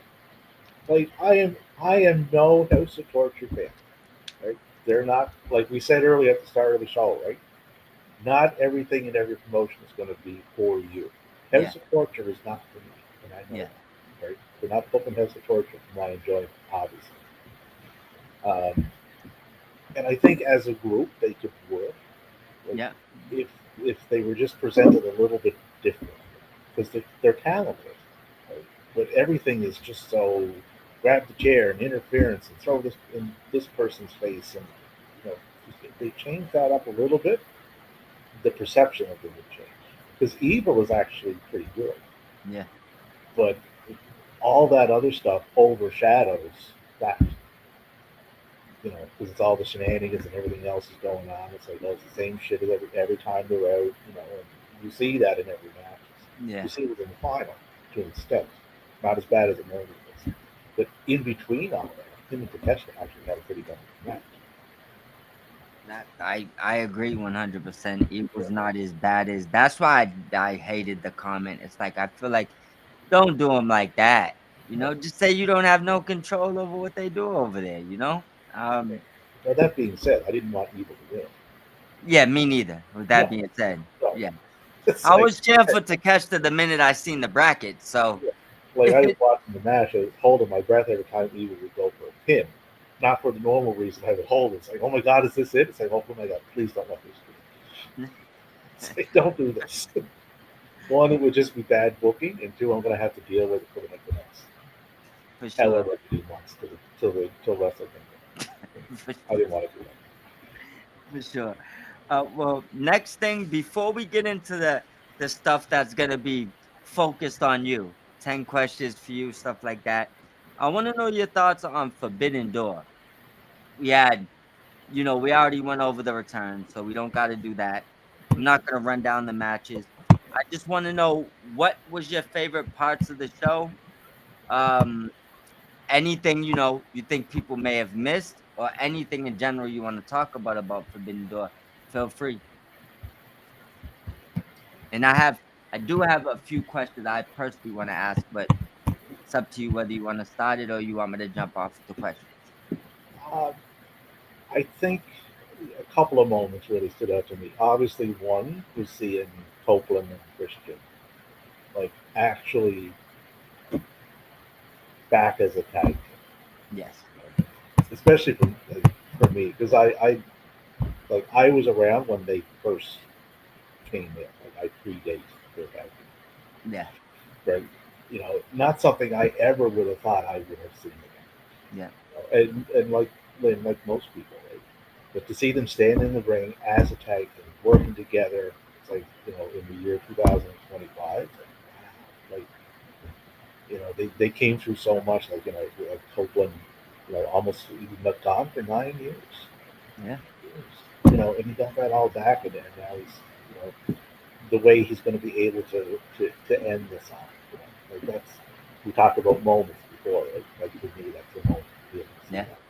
that. Nigel McGuinness, getting the fight for the IWGP title. Same thing. Like I never would have thought that was possible years ago, but here How we are. about that? How about that clothesline into a DDT somehow in that match? Well, they're just so fluid, but they're and technically sound. Like Zack Sabre Jr.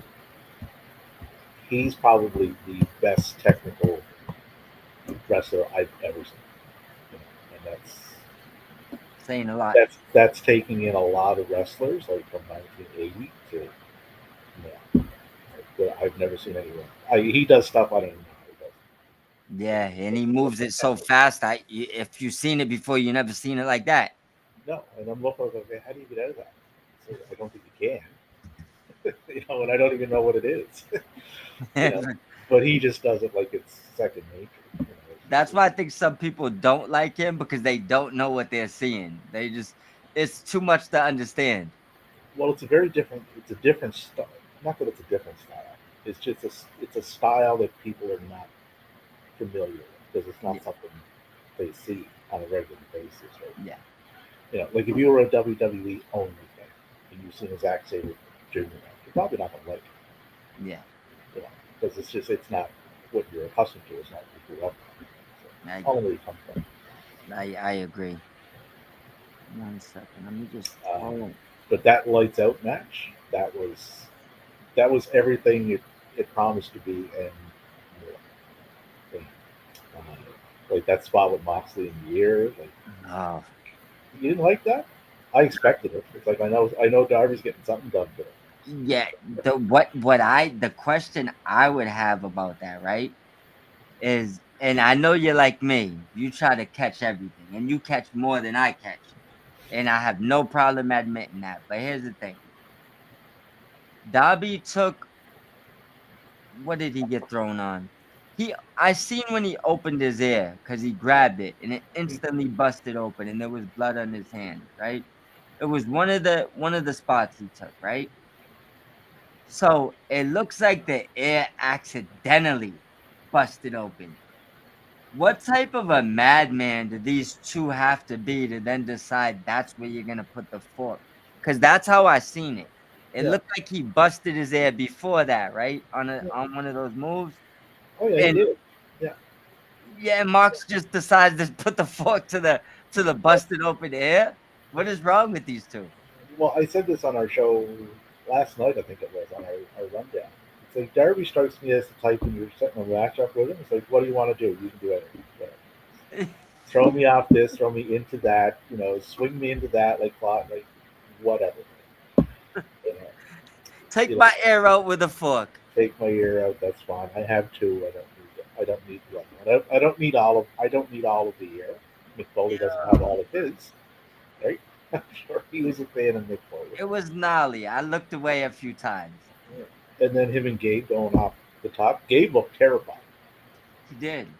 But Gabe did hold him down and take most of the fall. Yeah, Gabe looked absolutely terrified. And Darby's like, I've We done this going, before. brother. I've done it higher, and I've done it through glass. Yeah, the crazy thing is, it looked like Gabe Kid went through those tables so fast that it had no slowdown the way he hit that floor. It's just, Well, no, Gabe's a big boy man to be following that far, yeah, like through a couple of tables. That was a big impact. Like that yeah. must have sounded incredibly loud. Oh my God. The Is thing I like about those matches when they do them, though, they use the structure as intended. yeah, Right? It's like, okay, this is a cage match and it's a lights out one, so I'm expecting certain things to happen. yeah, But they do. They use the cage. There is blood. 'Cause if I'm beating someone's head off of a steel whatever pole, I kind of expect you to bleed, yeah, and you see that there. So that they don't dumb it down. So yeah, I like that aspect. My only complaint was I was hoping they did a new twin cage. If they didn't, yeah, uh, yeah. I they would have did it. preferred. They didn't. They expanded it around the ring, which is the New Japan style, because they needed more people. There's 10 people, Yeah, but it was the American style cage.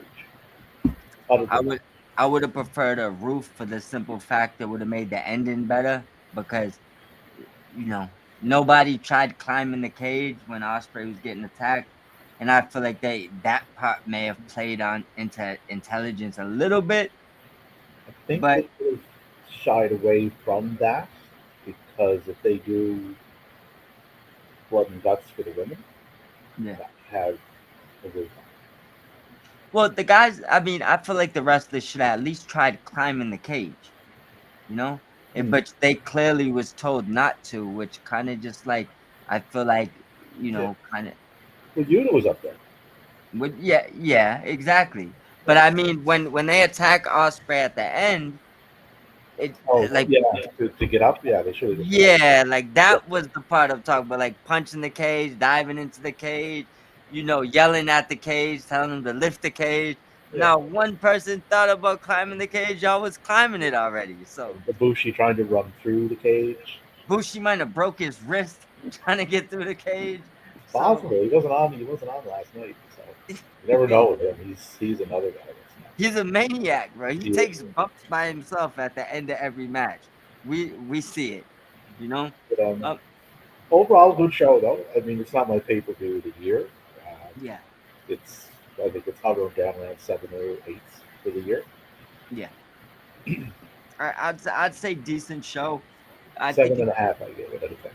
yeah, I think I graded it. Actually, I think I graded a 7 or 7.5 myself when I graded it. There was I want to say a few things I would have did a little bit different, but it wasn't a bad card. AEW typically they're not going to give you something bad for a pay per view. It's going to be I'd say usually seven or through the roof is their typical pay per views.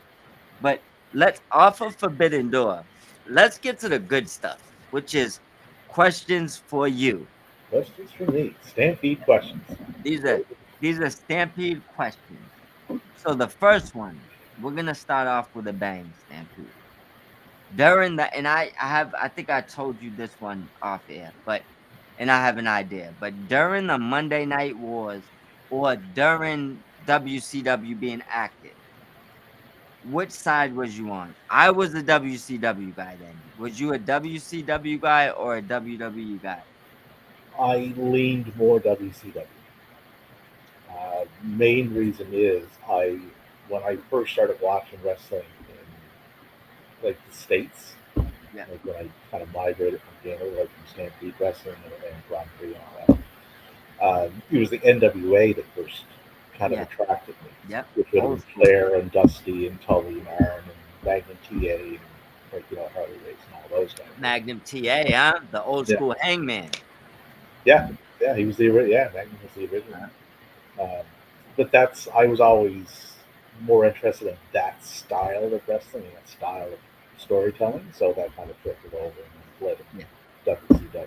So if I had to pick back in the day, which I did, because had back then we didn't have everything we have now. So the yeah. VCR, it was a lot of work to watch wrestling. You know, but I would watch Nitro live and I would tape rock. Yeah. We was Watch doing the that. same thing. I was watching Nitro live right with you. So I I just don't confused a lot of viewers. They're like, "What's a VCR?" yeah, you did. You did confuse them, and they damn sure wouldn't have known how to tape something. You would have had to explain. You would have had to do a whole seminar to explain that to them now, which is Why is it crazy a top because flash in 12? Why won't that change? we're gonna dub it from this tape to Like, this one. All right, I'm gonna send you a copy. You'll what's be the all point? right. But this is a double part question, and you can name more than one. It's up to you, your discretion. Favorite movie, all time, and TV show, or however you want to put it, top five. Um, Favorite movies? No Country for Old Men Fire. would be one. Favorite TV show? I'm going to kind of break this up. Breaking Bad, Better Call Saul, and Dexter. Damn, hey, that's a great list. I recommend anyone that hasn't seen these shows or that movie definitely go out and watch them for sure. Now, kind of ended this question. I just had to throw it in because I had to. Marvel guy or DC? Oh, Marvel all the way. All right. Like, Hey, yeah. I feel like we're gonna agree on most of the stuff I asked you. Oh, yeah. Like Now, Daredevil and all them. Like just the darker characters, right? Outside of Batman and the DC universe. yeah, Yeah. I agree. Outside of Batman, it's kind But, of falls flat for me. yeah, There's a few. that brought back memories. Man. I collected comics when I was a kid back in the day. So I was stacks of them, stacks. Of them. I respect it. Now this one is a question with some subtractions. For example, I'm gonna ask you the best faction of all time, right, in wrestling, but I'm gonna get rid of ones you can't pick because I don't want people choosing these ones because I know a lot of people would pick them. I don't necessarily believe you need these teams to pick or these factions. It wasn't for you, but same result. There's no NWO you could pick. There's no Degeneration X. And recently I had to vanquish Bullet Club because I feel like I'm getting a lot of the same answers with the Bullet Club. So minusing them three factions, what would you say is the best faction ever created in You all of didn't, wrestling? you didn't have to eliminate it for me. Are we going all time? Like, All time. oh, Four Horsemen. That this is what I need to hear. Different results. Break down why you said the four horsemen. Well, they were the template for what you see today. Like they set the mold. They exactly right to this day, and that was Jesus, what 40 years ago, like Yeah, 40, almost 45, right? And it's still a thing today. yeah, But if you look at like evolution and like DX, Death Ride, like it follows that same template. There's the yeah. leader, front guy, Bullet Club, same thing. They always had Finn or AJ or Kenny or Jay or now David. It's the I, same format. It's the same formula, right? But when you had when you had Rick, Arn, Tully, Holy, to start it out, and then throughout that, Rick was always the guy. yeah. It cast it changed over time. Barry Windham came in, Holy went out, Tully came in, but yeah, no, they were the template man. They ruled the '80s back then. Everything went through them. Yeah, that's a great answer. Like I said, I knew for you, I didn't feel I needed to minus them, but I feel like the first 10 people I asked those questions said NWO or DX. I was like, I gotta do something here. Let me just get them out of here. And then after that, it was like Bullet Club, Bullet Club. You know what? We're just gonna get them out of here too. So, because I wanted like organic answers like that, you know. So Yeah, I definitely love that. Four Horsemen is, I mean, how do you go wrong? You named them off. Tully, Ollie, on, I mean Flair. Woo! well, look at Evolution. Evolution was Four Horsemen, Yeah, updated version. Right? You had Rick, Paul was your guy, and Batista and Randy. That was your two kind of upstarts, right? That kind of took care of business. and if you look, they all kind of took over. You know, they Yeah, all had their time. Cody coming last, but he got his time, right? he did. So yeah, they're doing pretty good for a faction. Now, I guess this is yeah, we could put this as a two-part question. And I think you kind of answered this. How long have you been watching wrestling, and what actually got you into wrestling? Was it a person, actual wrestler? What would you say got you into it? I started back probably right around 1980.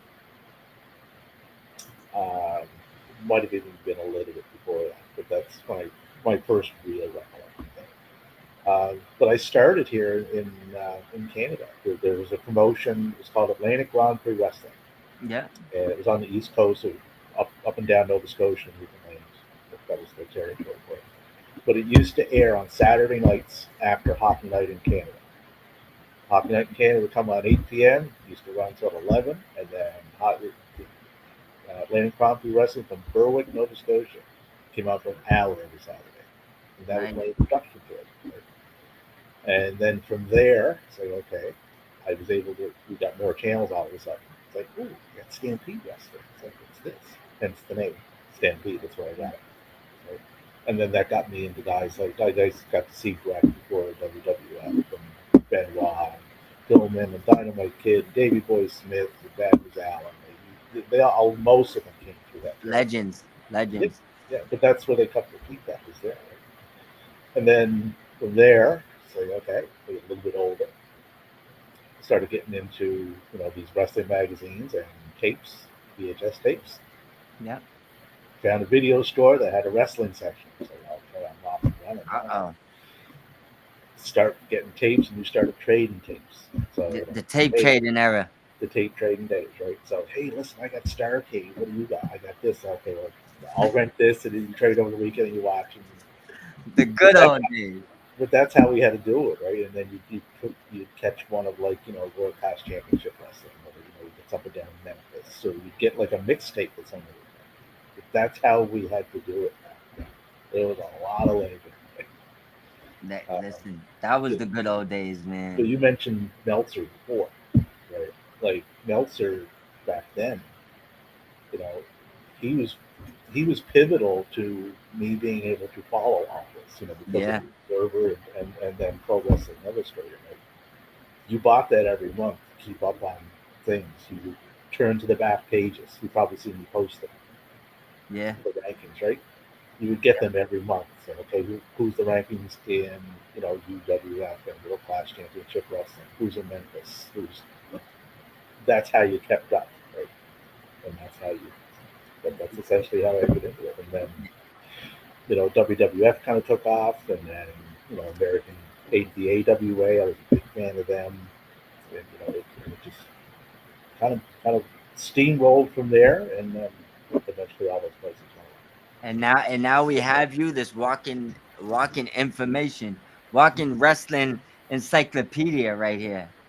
Well, what what is going on now? It reminds me of those times Yeah, because there's so many places now that are active and flourishing and that are healthy and that are interesting. Right? yeah, There's just so much easier access to it.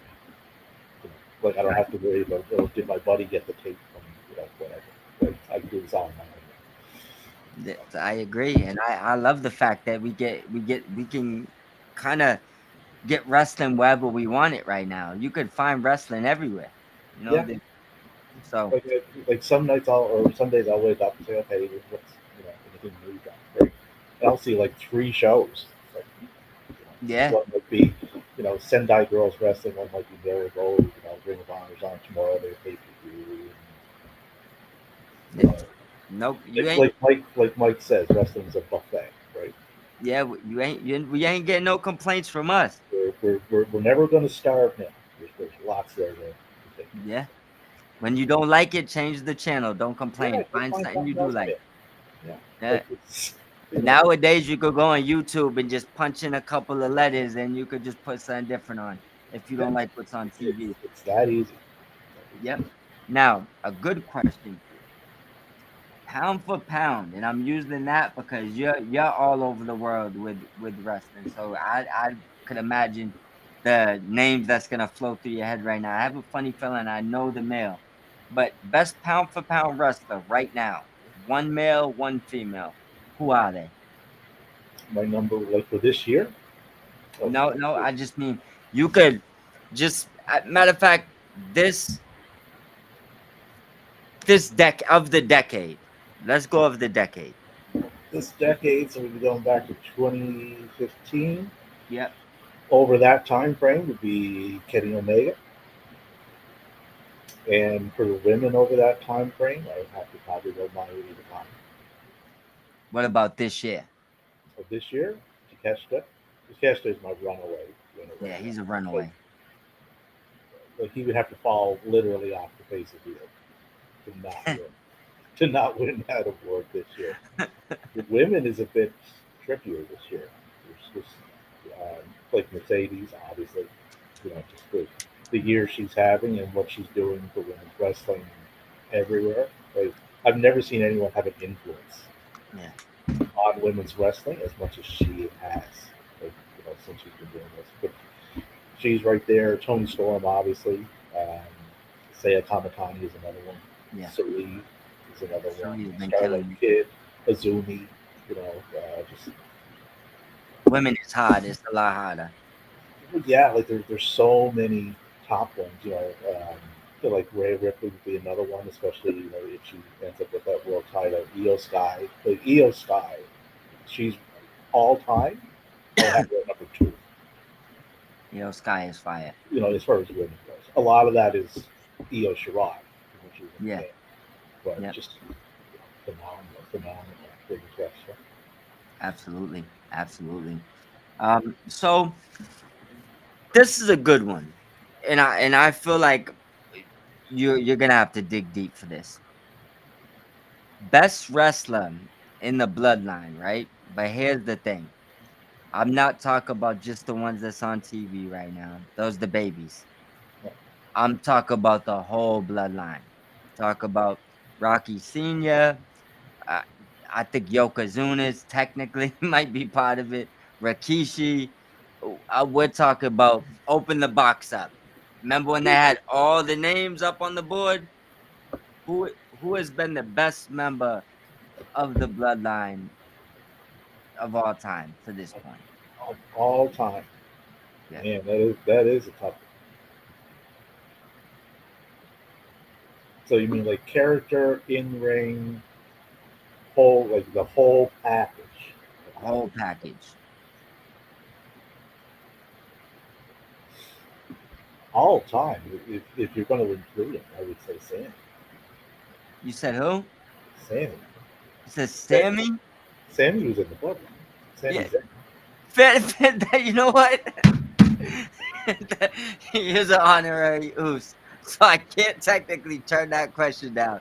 Right. But if But we if we take out the honorary oos, who is the next best? okay, you weren't expecting that answer, were you? Because if I pick Sammy, it's like okay, now I can include all this like El Generico stuff. Like, this is great, man. Okay, so Sammy is out. You can add that to the list of okay, you can't pick Sammy when you ask All this right, question to the next person. It might sound like a boring answer, but I would have to go Roman. Roman. Yeah, I wouldn't disagree. I think it comes down to Roman or The Rock, and I think it's probably preference. I think well, Roman's Roman. character work, like you know, like the character or not, it can't be understated how well he does it. Yeah, Just like with his presentation and the way he holds himself and presents himself, the way he's able to do his promos, like, he has that crowd in the palm of his hand. Yeah. well, He doesn't have a large repertoire in the ring, like as far as the moveset goes, but what he does extremely well. yeah. He keeps it basic, he keeps it to what he does best, and he kind of rolls with that. Like, the match structure, that's not always on him. That's, who's everybody else. You seen But I don't know if you've seen, but John Cena ranked maybe it was the Shannon Sharp show he was on. He asked him, I believe, who is the best wrestler of all time, and he gave a 10-minute thing where he said how he respects all these legends and people that came before him and all that, and he named Roman Reigns. So, did John happen to mention anybody that does not reside in WWE? I didn't see it. um, well, I guess you could say a lot of the retired wrestlers that he named, yeah. I mean, so like not all of them was. I mean, they didn't at least didn't retire in WWE. Some of them, so he did kind of open like a box of wrestlers, but he picked Roman. Obviously, you could say it promotion, good soldier, all that stuff. But I feel like he could have said Stone Cold or something. But he picked Roman. Oh, I have a question for you. Go Is ahead. this one of my questions that I have left? Is you what? Is this one of my questions that I have left as to who's the best of all time? No, but you can throw that out there. Yeah, no, we're on the topic, so I just figured my Let's do it. top five in order would be Let me hear Omega, them. Let's Kenny go. Omega, Brian Danielson, Ric Flair, Mm, Kurt Angle, and AJ Styles. listen, two of them is in my top five favorites and ones that I think are best wrestlers. So you will get no arguments from me. I think Angle for some reason is somehow became underrated, which is like I don't even extremely know how weird that's to me. I don't even know how that's possible. Yeah, yeah.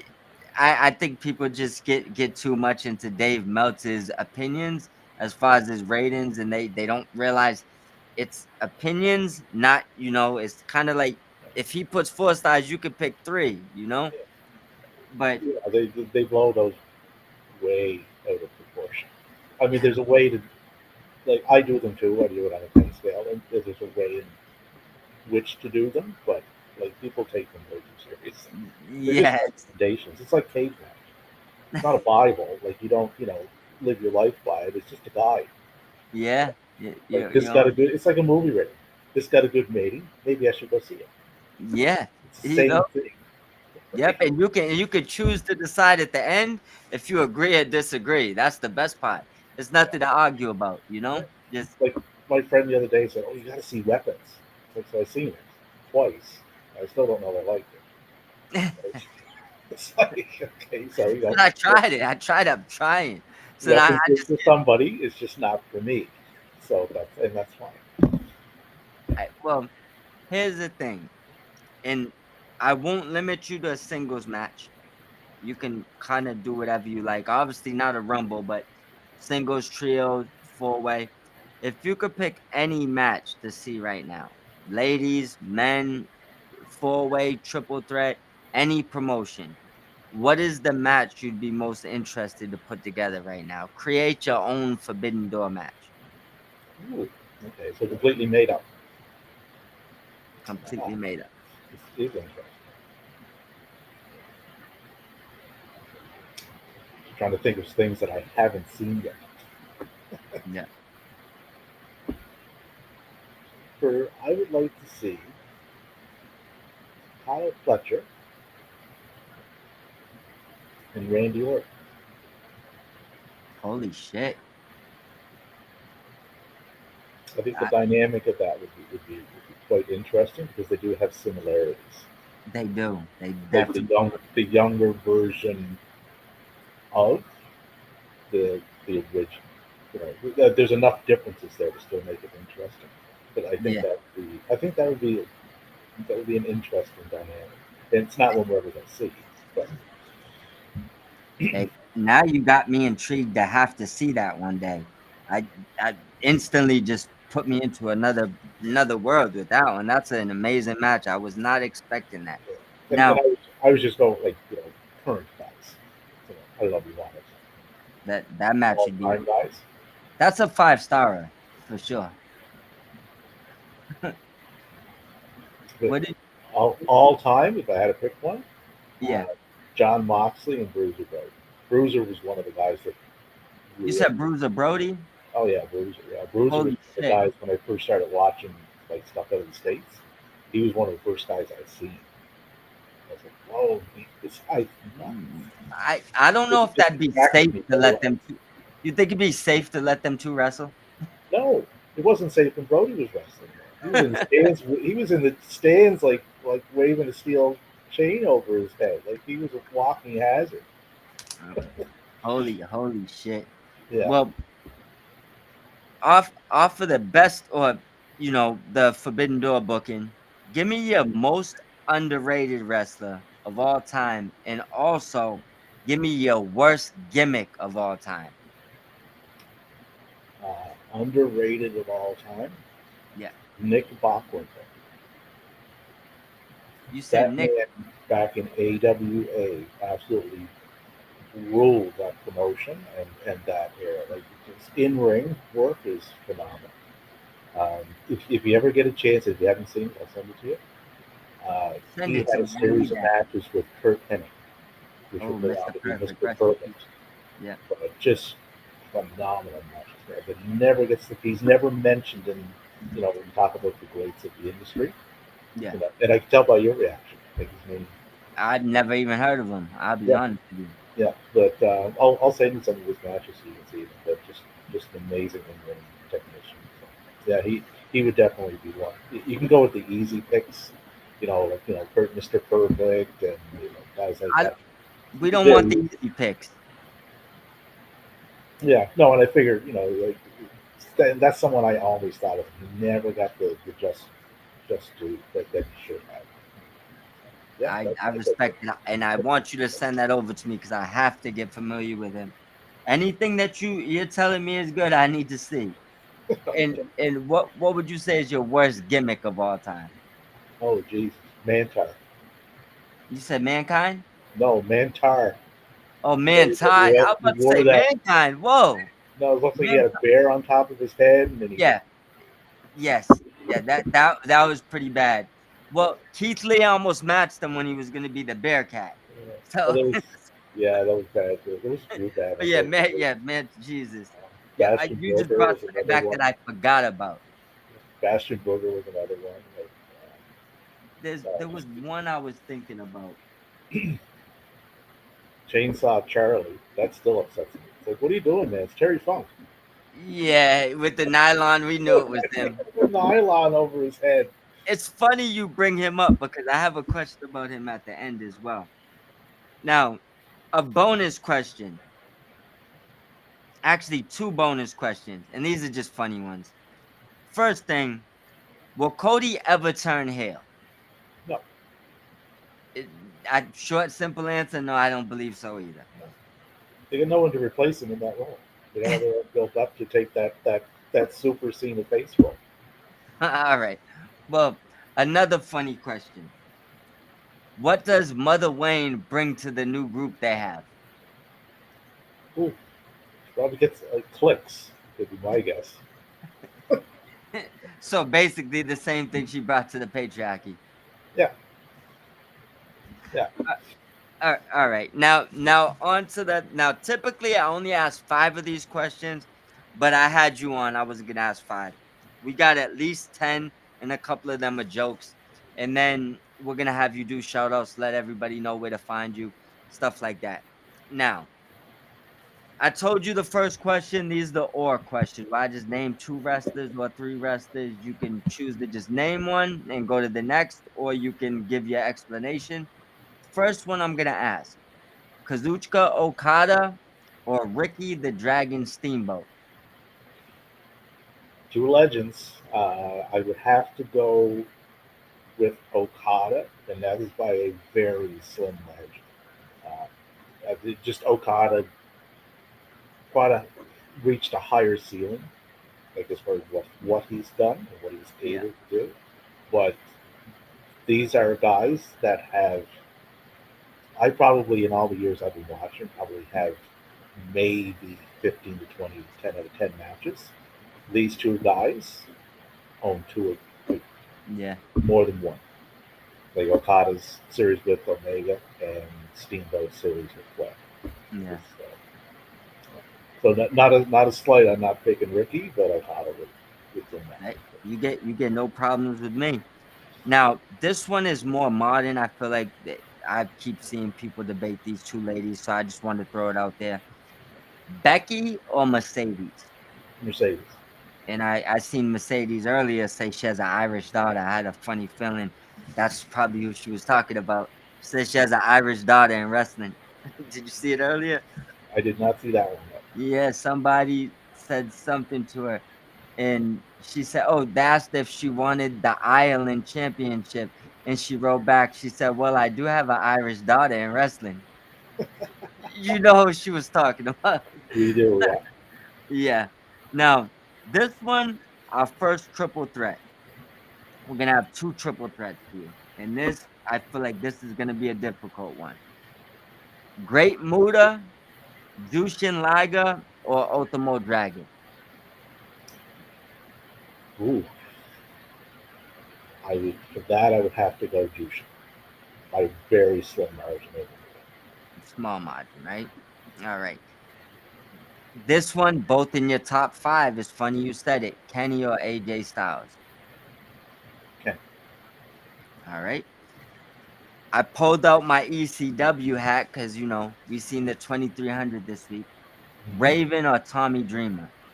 Oh, Raven. I love Raven. Raven was such a such an interesting character. It's just so many layers to it. For sure. Yeah, like he became that character. Like, you rarely see that. I really loved his WCW run with Yeah, he Raven. was interesting there too. Yeah, Yeah, much better than Johnny Bola. for sure. For sure. Now, now, bonus round.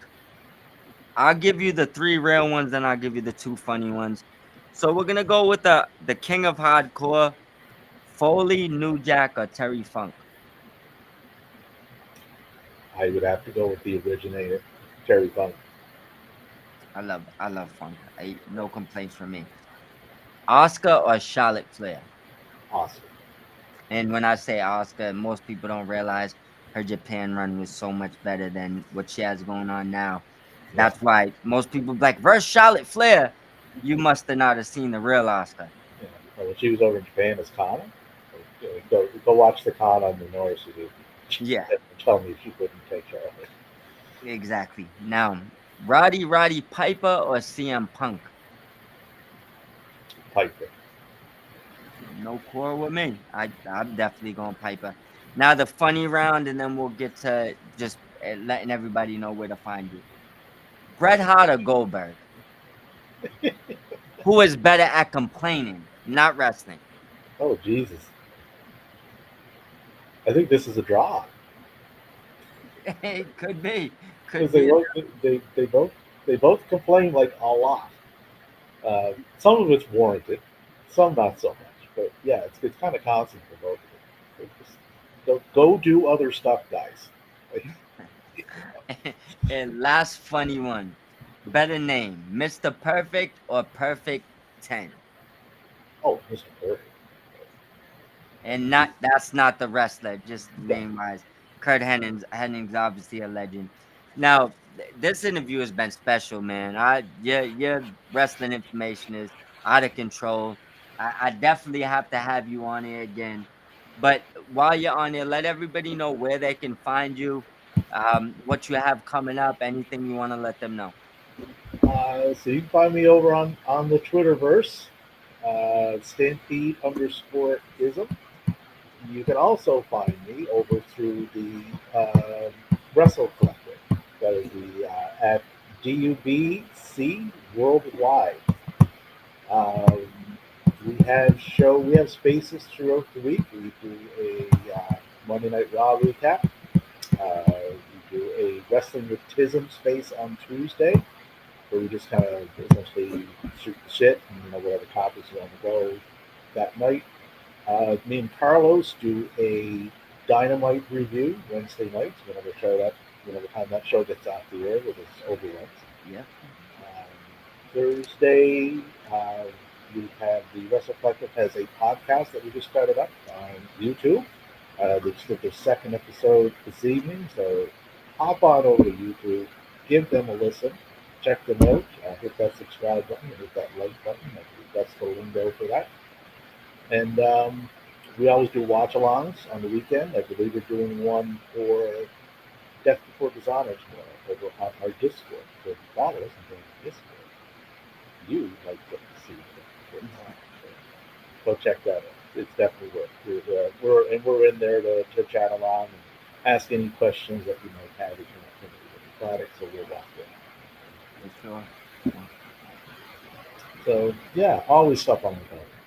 Busy, busy. Uh, Stampedes everywhere. He's causing stampedes all over the IWC. I know. And I start school next week again. Well, good luck on that. Yeah, yeah. Hopefully At everything 55, but hey, addiction that counselor is what I'm going back for. So better late than never. that's Right? right. That's right. It's like tick this off my box, off the proverbial bucket list. That's Absolutely.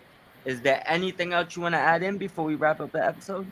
no, man. This was absolutely fantastic. I really, really enjoyed this. Thanks for having me on. Anytime you want to invite me on anything you're doing, you invite away.